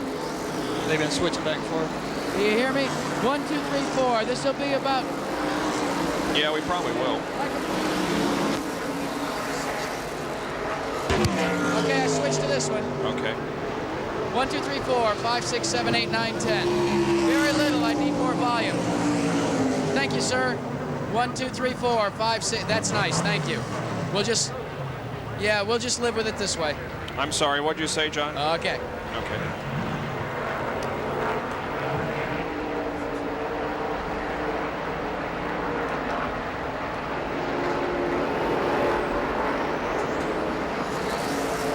Jeff Bodine leads the Budweiser at the Glen Winston Cup race with about an 8-second lead now on Tim Richmond.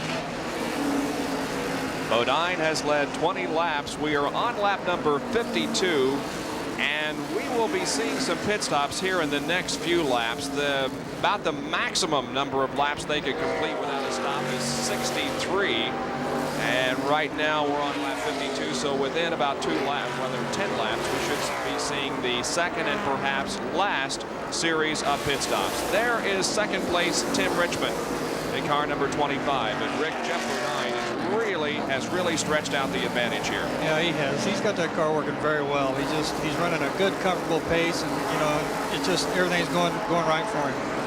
And it is a 10-second lead now for Jeff Bodine over Tim Richmond. There is Jeff once again, the Levi Garrett Chevrolet. You'll even see Tim Richmond coming out of the S's. There he is. Everybody's doing a good, clean job here. It's been a good, clean race so far. Everybody's running hard, they're running quick, but everything's going well. Yeah, we have had a couple of spins, but nothing of any significance whatsoever. So, yes, it has been a very clean and a very interesting race on this road course. We've seen some good passing. And Rusty, speaking of spins, Rusty Wallace. Spoke too soon. That's right. Boy, Rusty has had a terrible day. The race started out so well for him. The yellow flag is out. The yellow is out. This is going to allow the drivers to come in for their second series of pit stops.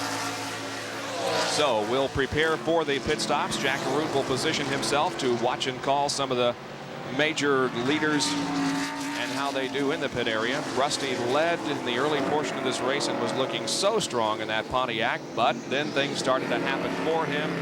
And he apparently still is on the lead lap and running in 7th position, but he may have lost a couple of spots there in that spin. Just yellow now, though. That'll bunch them all back up again, and we'll be able to see who's been holding what up their sleeve. And there is Jeff Bodine still out on the racetrack, but we assume that he will be coming in for his stop in just a moment here. Him negotiate the corners as the field has been slowed under this caution because of the spin by Rusty Wallace. And here comes Jeff Bodine into the pit area. We'll watch his stop. Jackaroo is right there. Into the pits. Bodine has come into the pits. Gary Nelson and the Levi Garrett crew have gone to work. They're going to the left side tires, and now they will make the switch around and go to right side tires as well. Tim Richmond has come in, as has Neil Bonnet, who is third, and Darrell Waltrip fourth. Now they came in much later than Jeff Bodine did. They are just beginning their work, and in 26.6 seconds, Jeff Bodine has completed his work. Meanwhile, Richmond is going to work. Tim Richmond's crew, also out of the Hendrick operation. They are working on his machine. Left sides have been completed. They're going to go to the right sides as we speak. This, as we said, is the difference between pitting at one end of the pit road and the other. Bodine is away, but it's a lengthy pit stop for Tim Richmond. They continue to work on the car. The clock is ticking off. They're still working. He's down, they push him away, and he's out. But it was much longer than his teammate, Jeff Bodine, and now Waltrip is away as well. Ricky Rudd completing his work. He's been running well with the Ford. He is down and away as well. A lot of good pit stops here, but lengthy. One of the reasons you want to take on 4 brand new tires. No sense gambling, because this could be your last stop on pit road in this 90-plus lap event. Well, although some of the pit stops were rather lengthy, Rick, I don't think anybody got really seriously hurt because of the yellow. Whoa, there's Bobby Allison. Yes. Came very close to hitting the tire wall over there. And well, once you get in that grass, those things are difficult to stop, especially 3,700 pounds worth. That was in corner number 2, just going into the S's. So Allison is back on track. But as we were saying, I don't think the lengthy pit stops hurt anybody. Everybody took their time and are out there now in single file once again. In that yellow situation, it's better to take your time and make sure everything's done right rather than get in a hurry and possibly make a mistake and cost you later on. Now everybody will be able to go the remainder of the race without a pit stop. 53 laps completed out of 90. There he is. There's Allison. Oh, long slide. That's when you're holding your breath and pulling your elbows in and everything else right there. But he saved it, and he didn't hit the tires. Yeah, good job. Bobby Allison also off the course. And there is the pace car leading the field around. Phil Parsons is the first car behind the pace car. We'll be back with more in just a moment.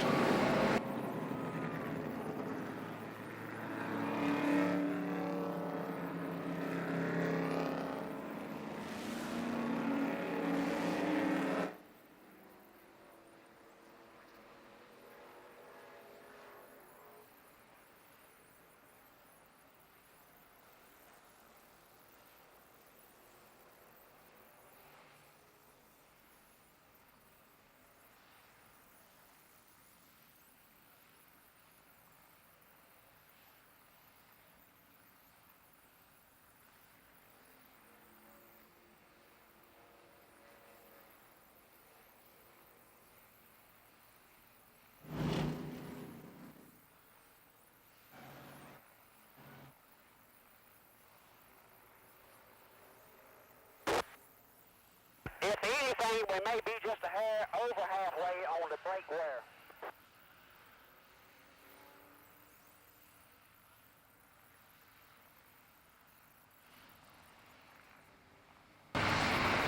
The Budweiser at the Glen field slowed because of our third yellow flag of the afternoon. This one caused by a spin involving Rusty Wallace. It has allowed the leaders to come in for their second and final pit stops of the afternoon.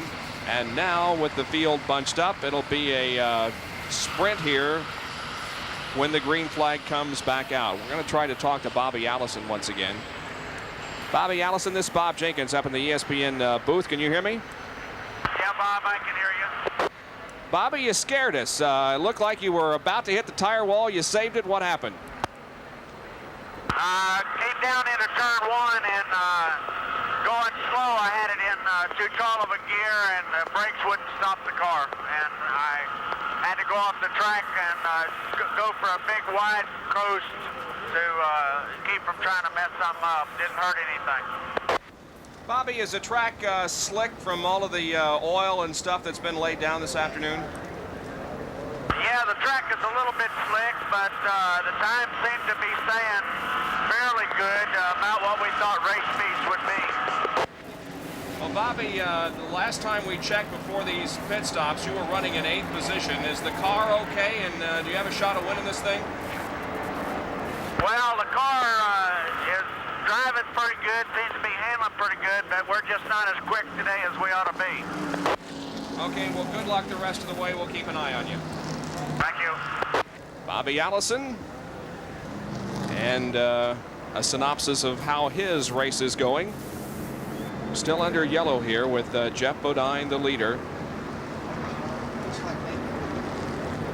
And in 2nd position is Neil Bonnet. 3rd is Tim Richmond. 4th is Darrell Waltrip. And in 5th position, unofficially at the moment, is Ricky Rudd. So we'll take another break during this yellow and come back with more from Watkins, Glen, New York.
We hope you're enjoying our USAC Midget Series from the Indianapolis Speedrome. We've had 2 races for you on Thursday nights.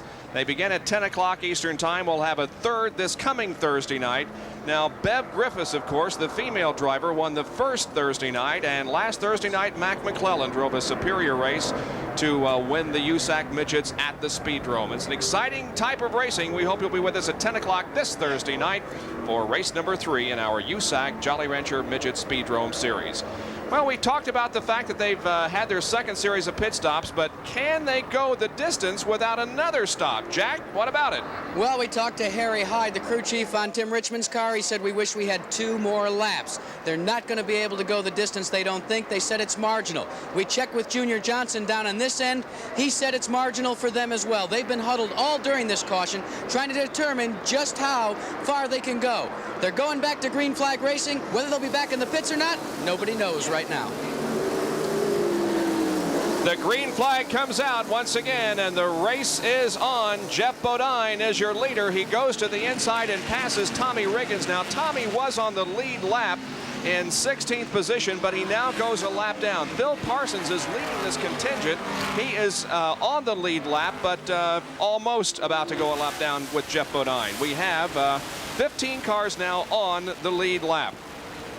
And Jeff Bodine is pulling away from everybody else once again. Yeah, you're liable to see some real racing here going on, because we heard there's maybe a few sprinkles out on the backside, and it's getting a little dark. So these guys are going to be hustling to try to stay up in front just in case it happens.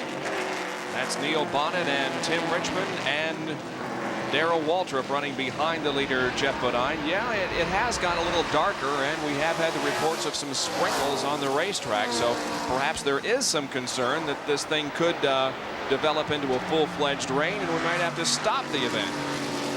And perhaps in addition to that, Bodine, although he has led, perhaps Bonnet now and Richmond and the others will try to see if they have as much as Jeff Bodine has displayed in the first 60 laps of this race. Here comes Richmond. He's making a move. Oh, good move. Richmond takes second from Neil Bonnet. And now Tim closing in on our leader, Jeff Bodine, who has not been able to pass Phil Parsons and put a lap on him. A car comes out of the pit area, and they also have to pass him. Jack, in the pit area, what's your observations? Yeah, well, Rick was talking about the weather, and you were alluding to it as well. Knowing what we do down on pit road about the big question mark about fuel, I'd ask Rick, as a driver, what kind of a decision do you make? You see the ominous clouds, you question whether you're going to be able to maybe go the distance without another pit stop. Do you drop the hammer and try and take the lead now?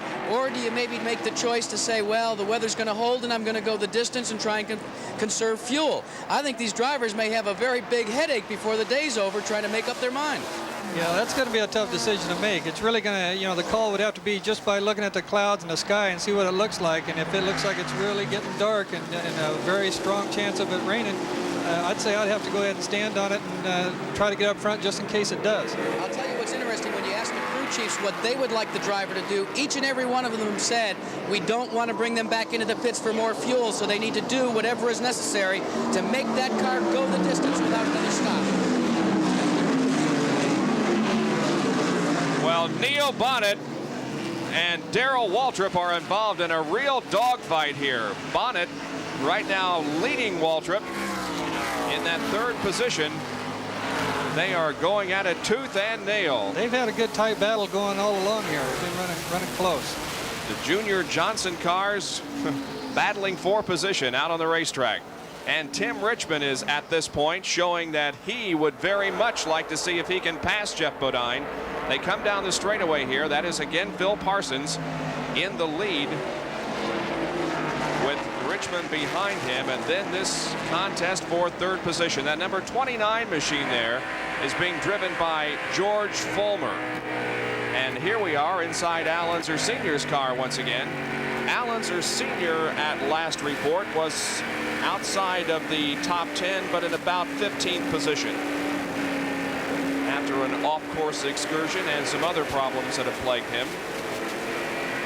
Quite honestly, there were a lot of people going into this race based on Al Sr.'s qualifying performance in this car, knowing that he has a lot of road racing experience in Indy cars, thought that he had a real shot at this, but it doesn't appear as if it's going to happen. There is George Fulmer now that is sandwiched between Neil Bonnet and Darrell Waltrip. Waltrip having a bit of a difficult time passing him as they come off of the S's, corners number 2 and 3. We understand that Al Unser Sr. is in the pit area in that number 88 machine, our in-car camera, and the problem may be a gearbox problem. There he is. Jack Arute, perhaps you can confirm. Indeed, it is a gearbox problem. They have lost second gear and third gear, and now they're in danger of losing fourth gear as well. Buddy Baker, the crew chief, told me just moments ago, and when it rains on our parade, it rains on hard. A tough break for a fine run by the Crisco Oldsmobile and by Al Unser Sr. He's done a terrific job here today, but it looks like it may be tout fini for the team. He's taken his goggles off. I think just momentarily we'll hear the kill switch. Gentlemen, it's over for car number 88 and Al Unser Sr. Too bad for Al Unser Sr., who comes to Winston Cup Racing for the first time in many, many years, but is not going to come away with a victory. We watch this battle down the straightaways. We also update you on our 28-58 update. The American League Baseball scores. That is Jeff Bodine and Tim Richmond following nose to tail on the racetrack. The National League Baseball scores now. Don't forget we have tennis following our auto race from Watkins, Glen, New York. The Lindell and Becker Wimbledon rematch in the Volvo International Finals. And of course our Sports Center update will be on at 7 o'clock. We also have a contest going on back for 6th position between the number 43 STP Pontiac of Richard Petty and Dale Earnhardt. And here's a pretty good contest. That is Tommy Riggins at number 69, the number 69 machine. Got a little smoke coming off of Petty there. But he at the moment has 6th position, leading Dale Earnhardt. And Dale has really not been a factor in this race, at least to this point. We've given you the top 5 numerous times in the last few moments. That is Jeff Bodine and Tim Richmond and Neil Bonnet, Darrell Waltrip, and Ricky Rudd. 6th is Petty. 7th is Earnhardt. 8th is Rusty Wallace, who, despite numerous problems, is still on the lead lap in the top 10. And a car spinning in this, Jeff Bodine. Unbelievable. Jeff Bodine, who had a huge lead at one point until the most recent yellow, and who was staying ahead of Tim Richmond, gets off course, and this may spell disaster for Jeff Bodine. Tim was pressing him pretty hard, but then it looked like there in the last lap or so he was starting to get a little bit of a distance between him and Tim, but he must have been having to lean out pretty hard to do it. So now the lead is turned over to Tim Richmond, and Neil Bonnet goes into 2nd position. This will be a real story if Neil Bonnet can win or finish 2nd in this race with all the physical problems that he has experienced recently. In 9th position is Bobby Allison. 10th is Benny Parsons. 11th is Bill Elliott. 12th is Morgan Shepherd. 13th is Bobby Hillen Jr., the winner of Talladega. 14th is rookie Mike Waltrip, who is currently the leader in Winston Cup Rookie of the Year points. In 15th position is the number 7 car of Kyle Petty. And then in 16th spot is the 71 of Dave Marcus. That's how they stand at the moment. The big news of the last lap is Jeff Bodine's spin off course, allowing the lead to be taken over by Tim Richmond.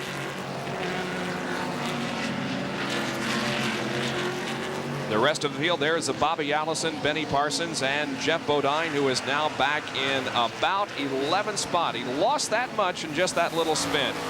And Richard Petty is continuing to smoke, Rick. He's still smoking. It's can't really tell if it's getting any worse or not. It seems to, a little worse on different parts of the track, but that could be a problem later on.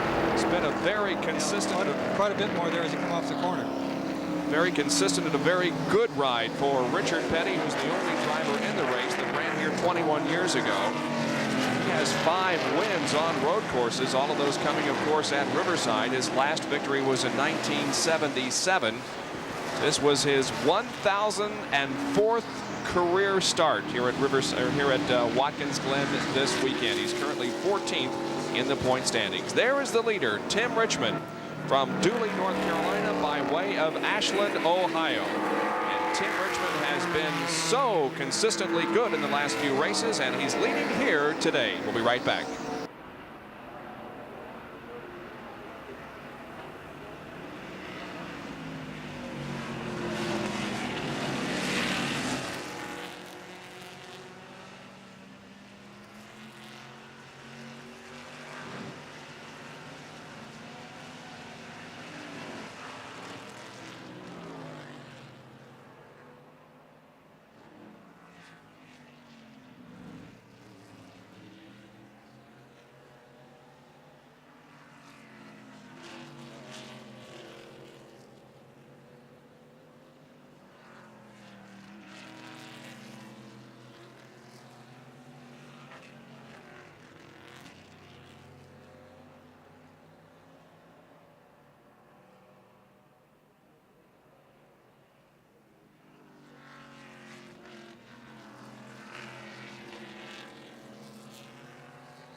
A car off the course. That is Mike Waltrip from Owensboro, Kentucky, in the Hawaiian Punch Pontiac. The car off course, but he drives it back on. No major problem. We'll see if it necessitates a yellow. I don't think it's going to. It occurs in turn number 1, and Mike is back underway, so no yellow. Now, Richard Petty in number 43 has been smoking. We have noticed it the last few laps. Word is that he might be black flagged. We'll watch for him to come around to see if Harold Kinder does give it to him. But it's pretty obvious, Rick, that smoke is coming from that car. It is smoke. It seems to be staying about the same, but you know, it could be getting a lot of oil on the windscreens of the cars behind him or something like that, making the track a little slipperier also. Well, he did not get the black flag, so they're going to allow him to stay out there. He is right behind Dale Earnhardt, and he was running ahead of Earnhardt until just the last couple of laps. And right behind Richard Petty, eating that smoke, is Rusty Wallace in the number 27 car. He's also been smoking a little bit there too. Wallace has too, so it's you know, got both of them running together there. That is 5th, 6th, and 7th. Earnhardt 5th, Petty 6th, and Rusty Wallace in 7th position. And the car right ahead of all of this is Ricky Rudd in number 15, and he is in 4th. So still continuing to have a very good race here, and they're not getting spread out by any means. And the leader, Tim Richmond, is being clocked at the trap at the back of the backstretch, the end of the backstretch, at about 152 miles an hour. So he has slowed down a little bit compared to what they were running earlier. But for Tim Richmond, he has the lead and about a couple of second lead on Neil Bonney. And the black flag this time is being displayed. It is being displayed to Richard Petty. Harold Kinder waving the black flag, telling Richard Petty that he must come into the pit area to have that car check over to see if it is indeed leaking fluid. That's got to be a tremendous disappointment for Richard, because he has been very consistent today and looked very, very good. And I'm sure you've experienced this before, Rick, when you're black flagged. You hate to see that black flag, you know, even though it is smoking or oiling or whatever. You hate to see it when everything's working and you're still running. If it's bad enough the car's quitting anyway, then you don't mind it. But when it's still going, you hate to see that black flag. He is still running well. And you can see Dale Earnhardt making a gesture to Richard as if to say, I assume that you saw the black flag and will be leaving the race course. We'll see if Richard does heed the black flag, but I'm sure he will. Richard Petty, of course, from Randleman, North Carolina. Currently 14th in the Winston Cup standings. His best finish this year has been a 3rd. That occurred earlier in the year at the 500-mile race in Rockingham, North Carolina. Has not had good finishes recently. He's coming in. Yes, he is. His most recent best finish was a 6th at Riverside. He's in the pit area. Jack Arute is in the STP Pontiac pit area. Richard Petty comes to a screeching halt. The STP Pontiac. Dale Inman stops him. They go to the back of the car in the trunk where the dry sump system is located. They check that. It seems to be clean and dry, so that's not where it's leaking. They look underneath the car. They can't find anything wrong. They fill it with fuel, and they send him back in. And you can see that Dale Inman is pointing right now to the ground, saying there isn't anything on the ground. We're not leaking anything.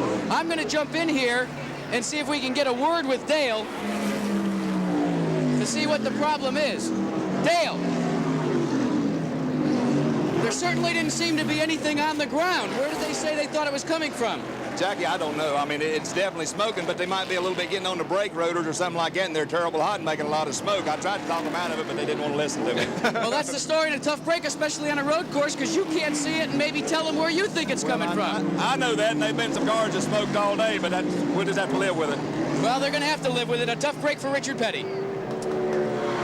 Yeah, it's also a tough call for the NASCAR officials to really throw that black flag. There is Eddie Bierschwal in car number 64, who is off the track and receiving some assistance from corner workers.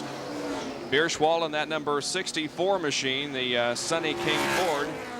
Eddie from San Antonio, Texas, trying to get him restarted, but I don't think they're going to have much success.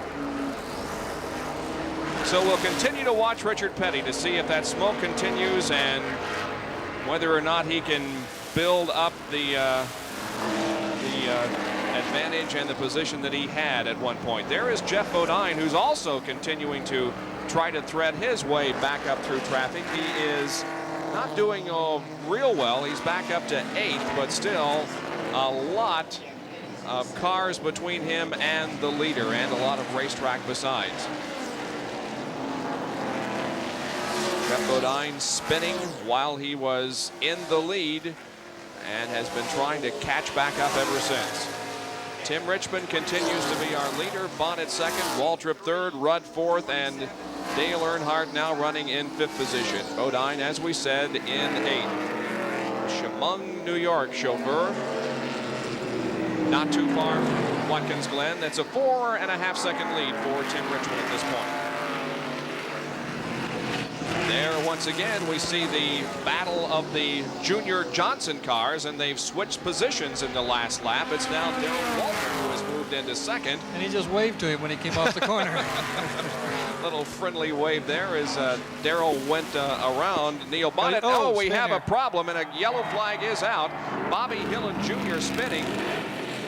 And Richard Petty almost making contact with him. I don't think there was any contact, but it sure was close. And now, just a slight tap is all. Yeah, now this will bring everybody in for a pit stop, and it will eliminate the possibility of everybody running out of fuel with just a couple of laps to go. Petty is back underway, but we now watch the leaders to see if they choose to make a pit stop, and we are sure that they will. This is our 4th caution period of the afternoon. There is Tim Richmond slowing down for an apparent pit stop. That's a great break for Jeff Bodine to be able to help him bunch back up, catch up with everybody. Keep going. And there is Tim Richmond moving off of corner number 7 and entering pit road. The leader is in the pits. Let's go once again to Jackaroo. All of the top runners bring their presence known onto pit road.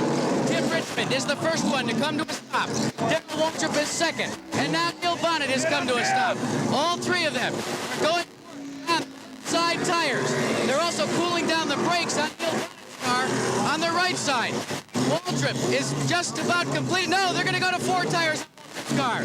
Likewise on Neil Bonnet's car. On Tim Richmond. All 3 crews working almost in unison. Taking a look here. Who will be first? Waltrip is down and away first. It'll be Waltrip, then Bonnet, and it'll be Tim Richmond taking up 3rd.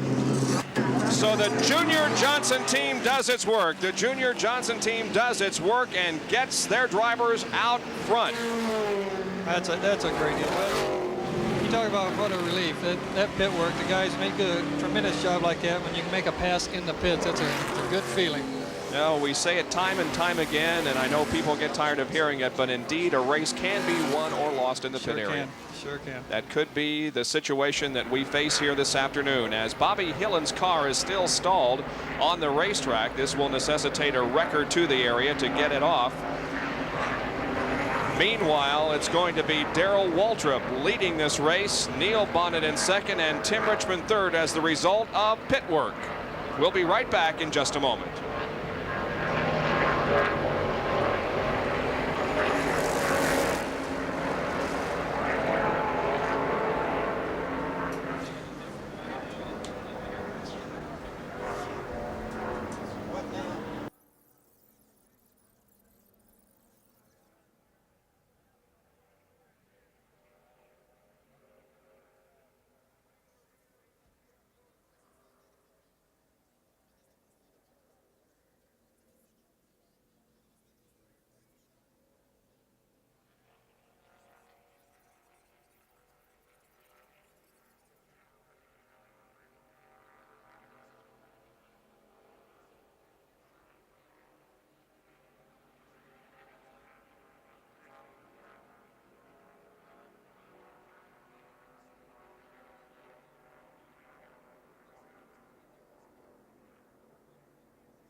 There are 35 laps till the end of the race, and that's just about the maximum that these guys think they can go. So yeah, it will be interesting to see if he has enough fuel, and we'll also keep an eye on that tire situation. Bob, we've got Jeff Bodine in the pit down here. Jeff Bodine has come in for a stop. They did have the hood up on that car. It's back under power now, but things have gone sour here for Jeff Bodine in the last few laps. He led a great portion of this race. There are 15 cars, by the way, on the lead lap, and Jeff is the 15th car right now, so he is the last on the lead lap. Running in 14th position, by the way, is Mike Waltrip, then Richard Petty in 13th, 12 is Dave Marcus, 11th is Morgan Shepherd, in 10th position is, number 7, Kyle Petty would be in that spot. Bobby Allison is 9th. Ricky Rudd is 8th. 7th is Benny Parsons, who's driven a fairly consistent race and who's going to the Bondurant driving school and competing in some GTO races. Has apparently paid off for him this afternoon. Rusty Wallace is in 6th. Dale Earnhardt 5th. 4th is Tim Richmond. 3rd, Neil Bonnet. 2nd is, of course, the number 11 car of Darrell Waltrip, and in the lead at the moment is Bill Elliott with 14 laps to go, and it seems as if the green flag will be coming out here in just a moment. Cars come off of corner number 7, or at least approach corner number 7 with Bill Elliott in the lead. Now he begins to pick up the pace as the cars come off the corner. The pace car dives to the inside, heads for pit road. The green flag comes out, and we're racing once again. Now let's see what Darrell Waltrip does.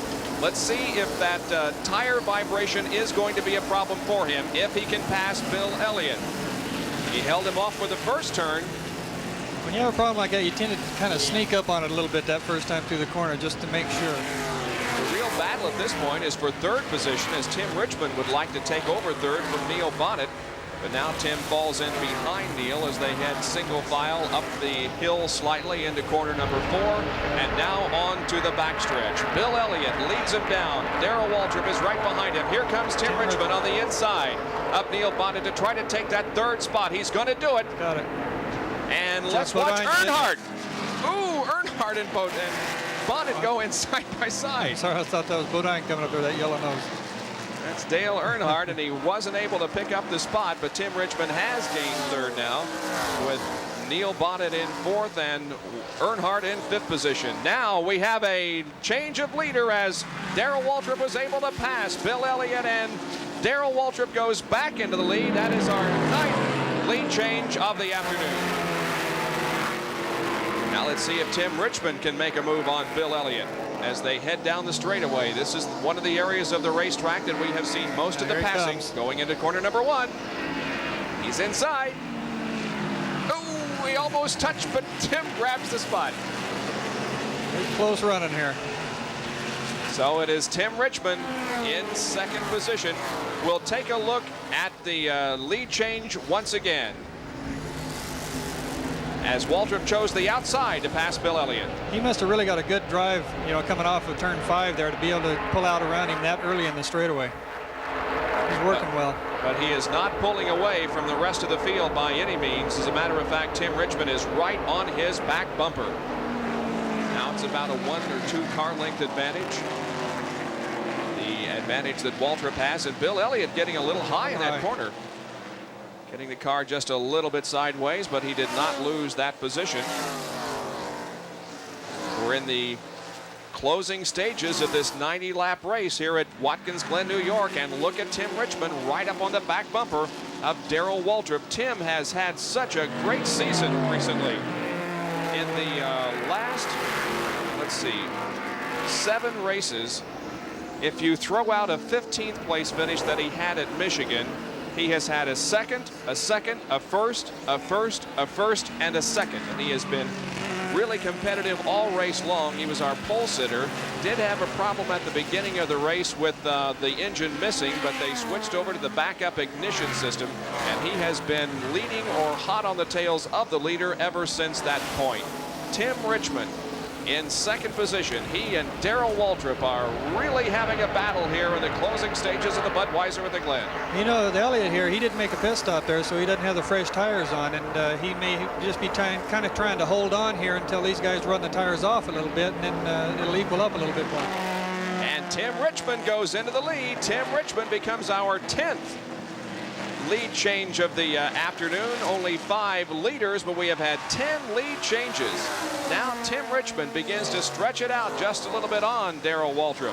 Waltrip and Tim Richmond, you'll recall, battled almost side by side to the final checkered flag at Riverside earlier this year, a race that Waltrip won, but it was a close battle with Richmond, and they're in the same kind of a duel here this afternoon on the road course. They cross the stripe once again and complete lap number 79. We've got 11 more circuits to go. There's a good look at Tim Richmond, who gained some experience on this track driving an IndyCar, as you heard him say before the race began. Would you like to see IndyCars run here, Rick? I would. I enjoyed this track very much so, and we run here is a good track for us. And it's a nice area. It's a beautiful area besides, so I've always enjoyed coming here. It really is one of the most beautiful areas, I think, in the entire United States. This Finger Lake system, and there are some tremendous rock formations and gorges and waterfalls and that type of thing that make this area just unbelievably beautiful. Now they're running in single file now.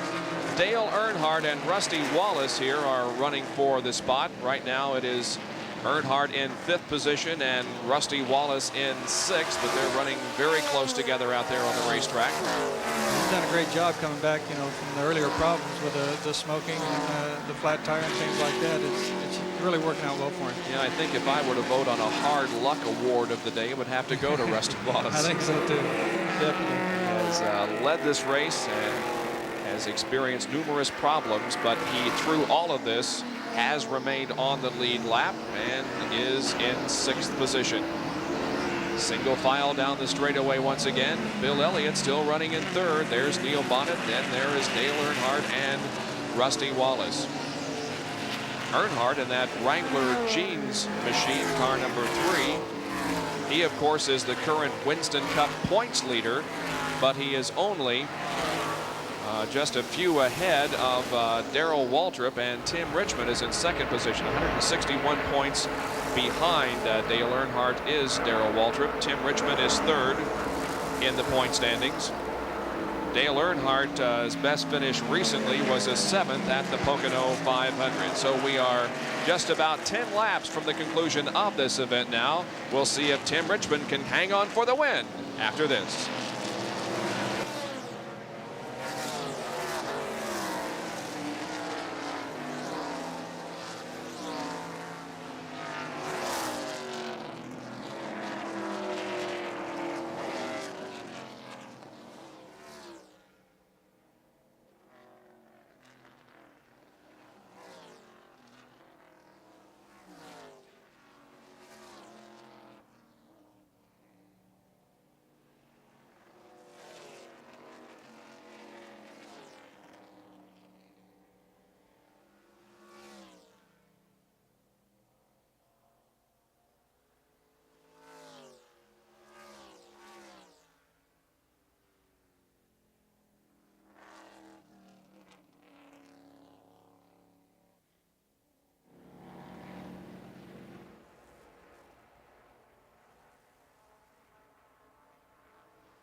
With Rick Mears and Jack Aruth, this is Bob Jenkins back at Watkins Glen International Racecourse, where we are about 9 laps from the finish of the Budweiser at the Glen Winston Cup race.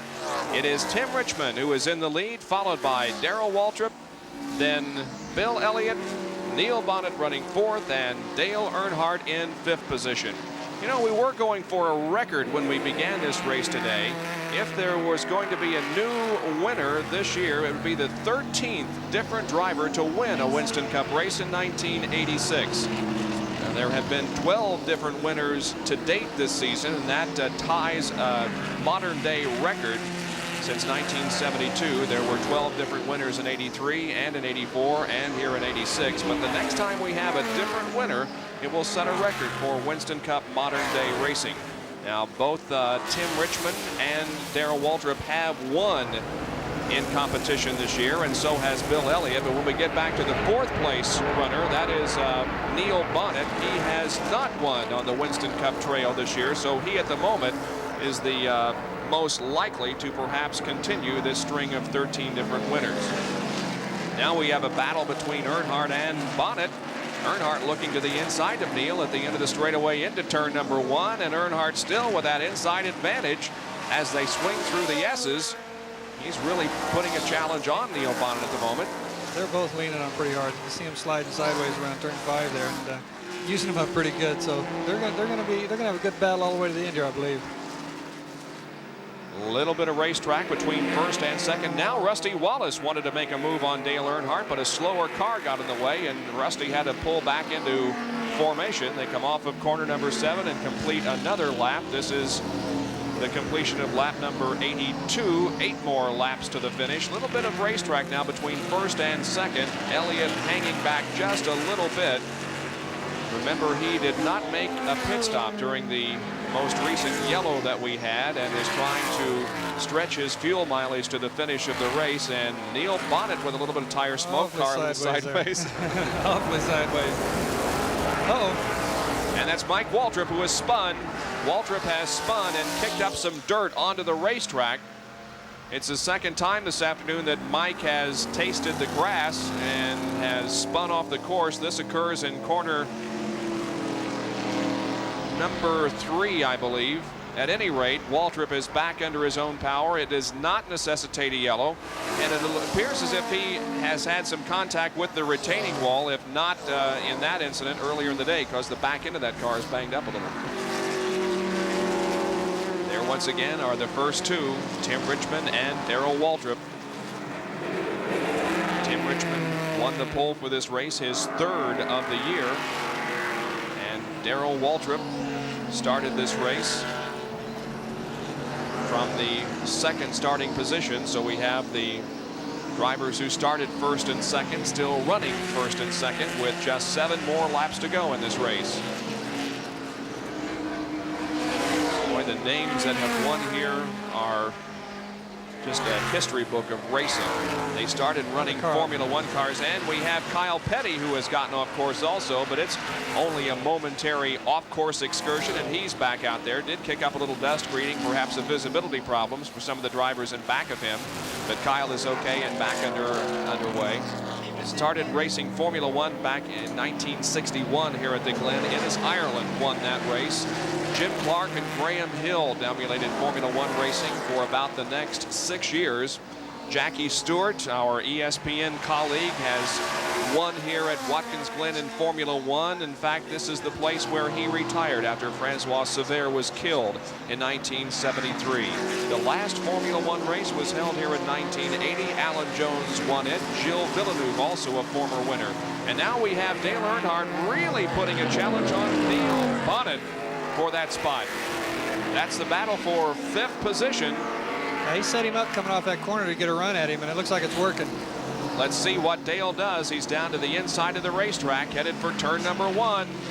We've seen numerous passes here today, and we see another one. Earnhardt goes into 5th spot. And Rusty Wallace, I think, wanted a little bit of that Neil Bonnet car, too, at the end of the straightaway, but he could not make... And Mike Waltrip continues to have problems. He is obviously experiencing some serious problems, and Bobby Allison is also off in this same corner. There may be some oil in that area. Mike Waltrip slides off course, and right behind him, Bobby Allison. But both are going to get back on track and continue in the race. Bobby Allison was running in 11th position when that incident occurred, and Mike Waltrip was running 15th. So it was a couple of cars on the lead lap, but neither one of them in contention for the win here. Now the leaders approach Chet Phillip. And he is passed easily by Tim Richmond and now also by Darrell Waltrip. Also, some Also, some of those problems too. This late in the race, or the brakes can be going away, and it's it's very easy to get in too hot like that this late in the game, and have the brakes fading on you, get off the course like that. 4 more laps to go. It is a dogfight between Tim Richmond and Darrell Waltrip. Tim Richmond with just a very few car length advantage now on Darrell Waltrip.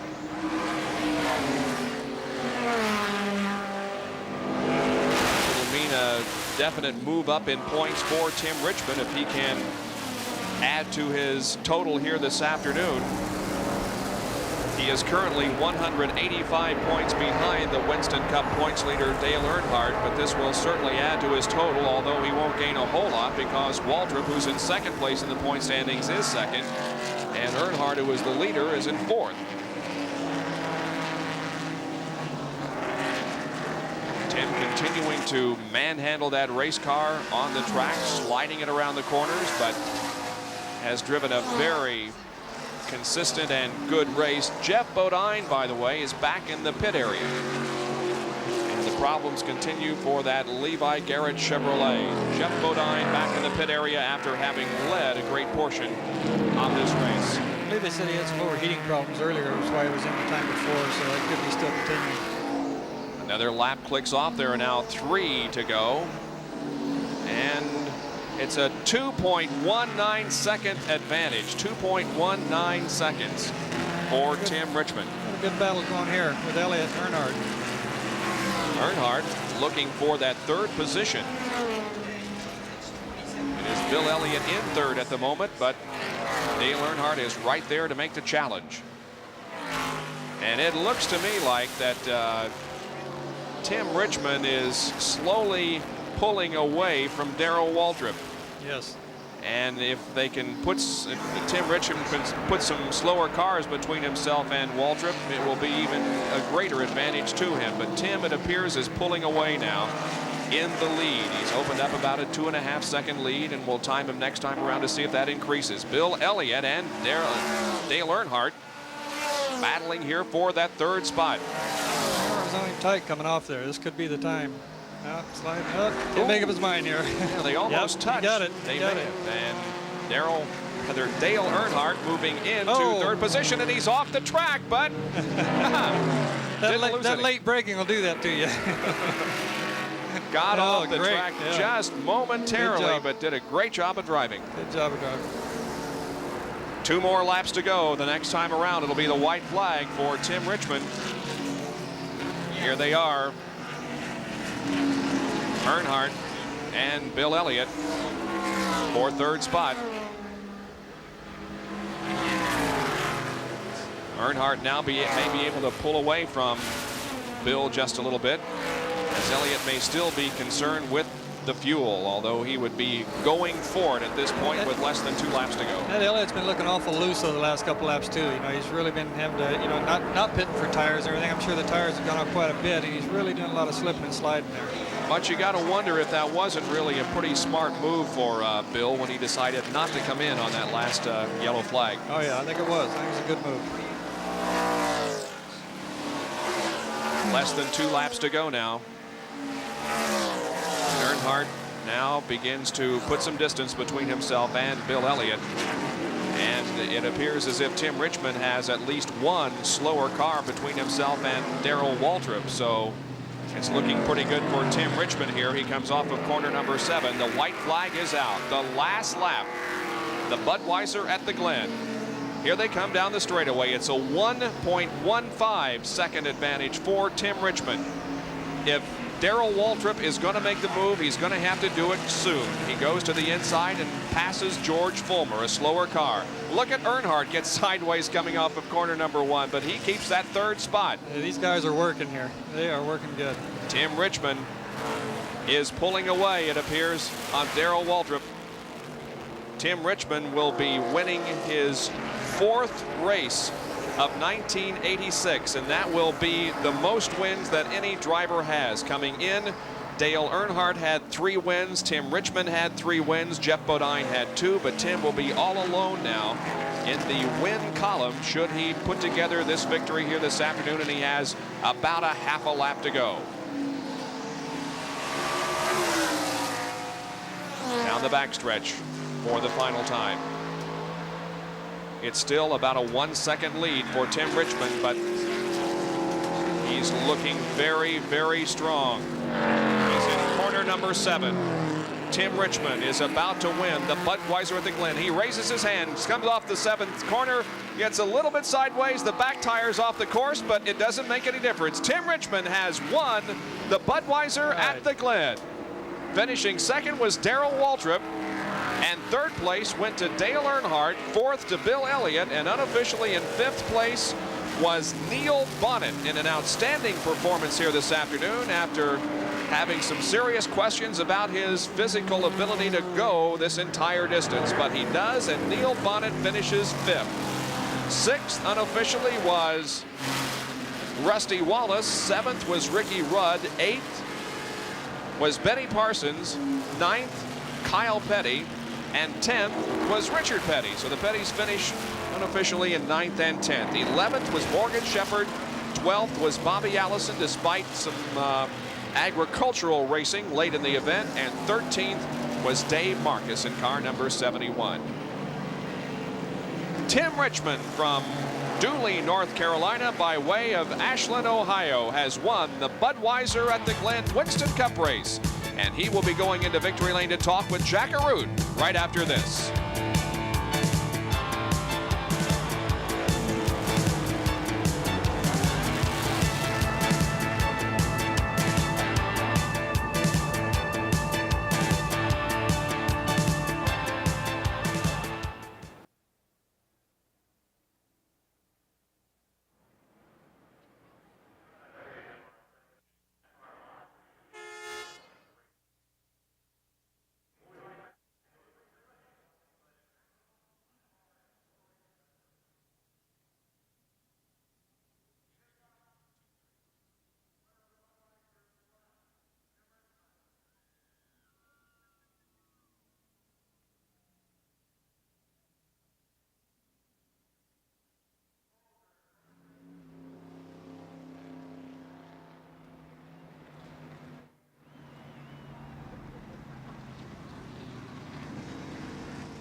The 100,000 or so fans that gathered here this afternoon begin to leave as they have seen a tremendous Winston Cup race here at the Glen.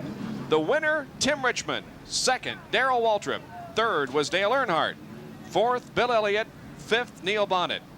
The 6 through 10 place finishers, Rusty Wallace in a tremendous gallant battle this afternoon. Ricky Rudd finishes 7th. Benny Parsons a consistent 8th. Kyle Petty, a couple of off-road excursions, but he finishes 9th. And Richard Petty, after a black flag and a couple of other problems, finishes in 10th position. So an excellent race, Rick. Yes, it was. You know, I got to commend these guys. They just did a tremendous job on the track today. You know, I think a lot of people expected some, a little more crashing and attrition and that kind of thing, and it didn't really happen. And just, you got to commend the drivers and the crews for the great job all of them did. You're absolutely right. I think, well, of course, a lot of this is brought about by the press who say, oh, there's going to be a lot of crashing and the guardrails are just too close to the racetrack. You can slide off at Riverside and slide in the sand and never hit anything, but they were predicting some perhaps serious crashes here at Watkins Glen, but it just didn't happen, and it was a great race. Yes, it was. Well, let's go down to talk to our winner of the Budweiser at the Glen, and the winner's circle interview is being brought to you by Goodyear Eagles. You either either have Goodyear Eagles or you need them. Here's Jack Arute. Well, who says road racing's a bore? Congratulations, Tim Richmond. That was one whale of a run. I tell you what, there was a lot of tough guys out there, and we held back a little bit there for a while to just make sure we had the brakes to be able to race them at the end, and the car worked great. I mean, Harry Hyde and the whole Folgers crew, they're making me look real good, and they're making it a lot easier on me to win races, and I can't take much credit because they're the ones that put this equipment under me, and Rick Hendry. And I want to say hi to Rick's mom down in Charlotte. She was sick, and my sister in Ohio, in Ashland, the Wales rib down in Deerfield, but they're going crazy now. Anyway. Hey, listen, 4 wins. Now you're the guy that's leading. You've got 4. Earnhardt had 3. You've moved into the leadership role. What about the Winston Cup points chase? You said all along that we're going to be in it by the end of the year. This has got to make it one more mark, even though you gained just a few spots over Waltrip and Earnhardt and the rest of them. Well, some drivers seem to think that the media and the paper and hey, Harry! Hey! Boy, there you go. Now, there's a guy, Harry Hyde, that is absolutely proud. Harry, at the beginning of the year, you said that Tim Richmond was really going to be the cat to be dealt with. Now, how do you feel about it? Well, I think he's great. I couldn't say enough for him. He just run a beautiful race all day, kept his cool, run smooth, and, it just proves he's a champion. He's a champion all the way. Well, I'll tell you, we've got Rick Hendrick here also, and this is a guy that we normally don't get to see in victory lane. Rick, a 2-car operation, you've won with both of them, but this is the cat that's really getting the job done. And look what we did. We brought the old man out of retirement. How about that for an old guy? Timmy drove a heck of a race, and we couldn't be any happier. And I'm just so proud of Harry and Tim this year. And I don't know how many he's going to win. He said he was going to win 8. I think can you win 8? You still got time? I promise you I'd win 6, so I got 2 more to go. What do you think about that, Richmond? Well, I'd take it, but also the guys back in the engine shop, Mark Graves and everybody, this thing ran like a top all day, and I'm just glad to be here. But what you was talking about before about this championship thing, a lot of drivers think that talking on this thing and in the newspaper and stuff has something to do with on the track, but this thing right down here is going to do, if it can talk, it will, and if it can beat them, it will, and if it can't, then I like third, too. Well, Richmond says put your foot where your mouth is, gentlemen. Well, he didn't gain much as far as points is concerned. He's still in third. He gained 15 on Earnhardt, still 160 points behind in the battle for the Winston Cup. We'll be right back.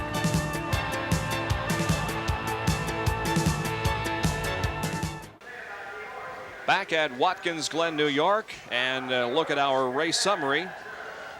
A race that Tim Richmond won. He led 28 out of the 90 laps. The margin of victory was 1.37 seconds. Time 2 hours, 24 minutes, and 56 seconds. Jeff Bodine led the most laps with 33. The average speed of the race was 90.464 miles an hour. We had 4 overall caution periods, a total of 19 laps. 13 cars finished on the lead lap. There were 10 lead changes among 5 drivers. And we have a tremendous day of racing a week from today. We're going to start it all off with the Austrian Grand Prix, the next event in the Formula One schedule for 1986. Of course, today's Hungarian Grand Prix was won by Nelson Piquet, but the Austrian Grand Prix on at 10 o'clock next Sunday morning. Then live at 12:30 p.m. Eastern Daylight Time, the Champion Sparkplug 400 Winston Cup race from Michigan International. And then at 5:30 Eastern Daylight Time next Sunday on a delayed basis, the Pocono 500. Don't forget to stay tuned for the Volvo International, Lindell against Becker in the finals. Today's Budweiser at the Glen has been brought to you by Budweiser, Beechwood Age for that clean, crisp taste. This Bud's for you. By Wrangler, a legend in jeans made in the USA. And by Goodyear, you either have Goodyear Eagles or you need them. For Rick Mears and Jack Arute, this is Bob Jenkins saying so long from Watkins, Glen.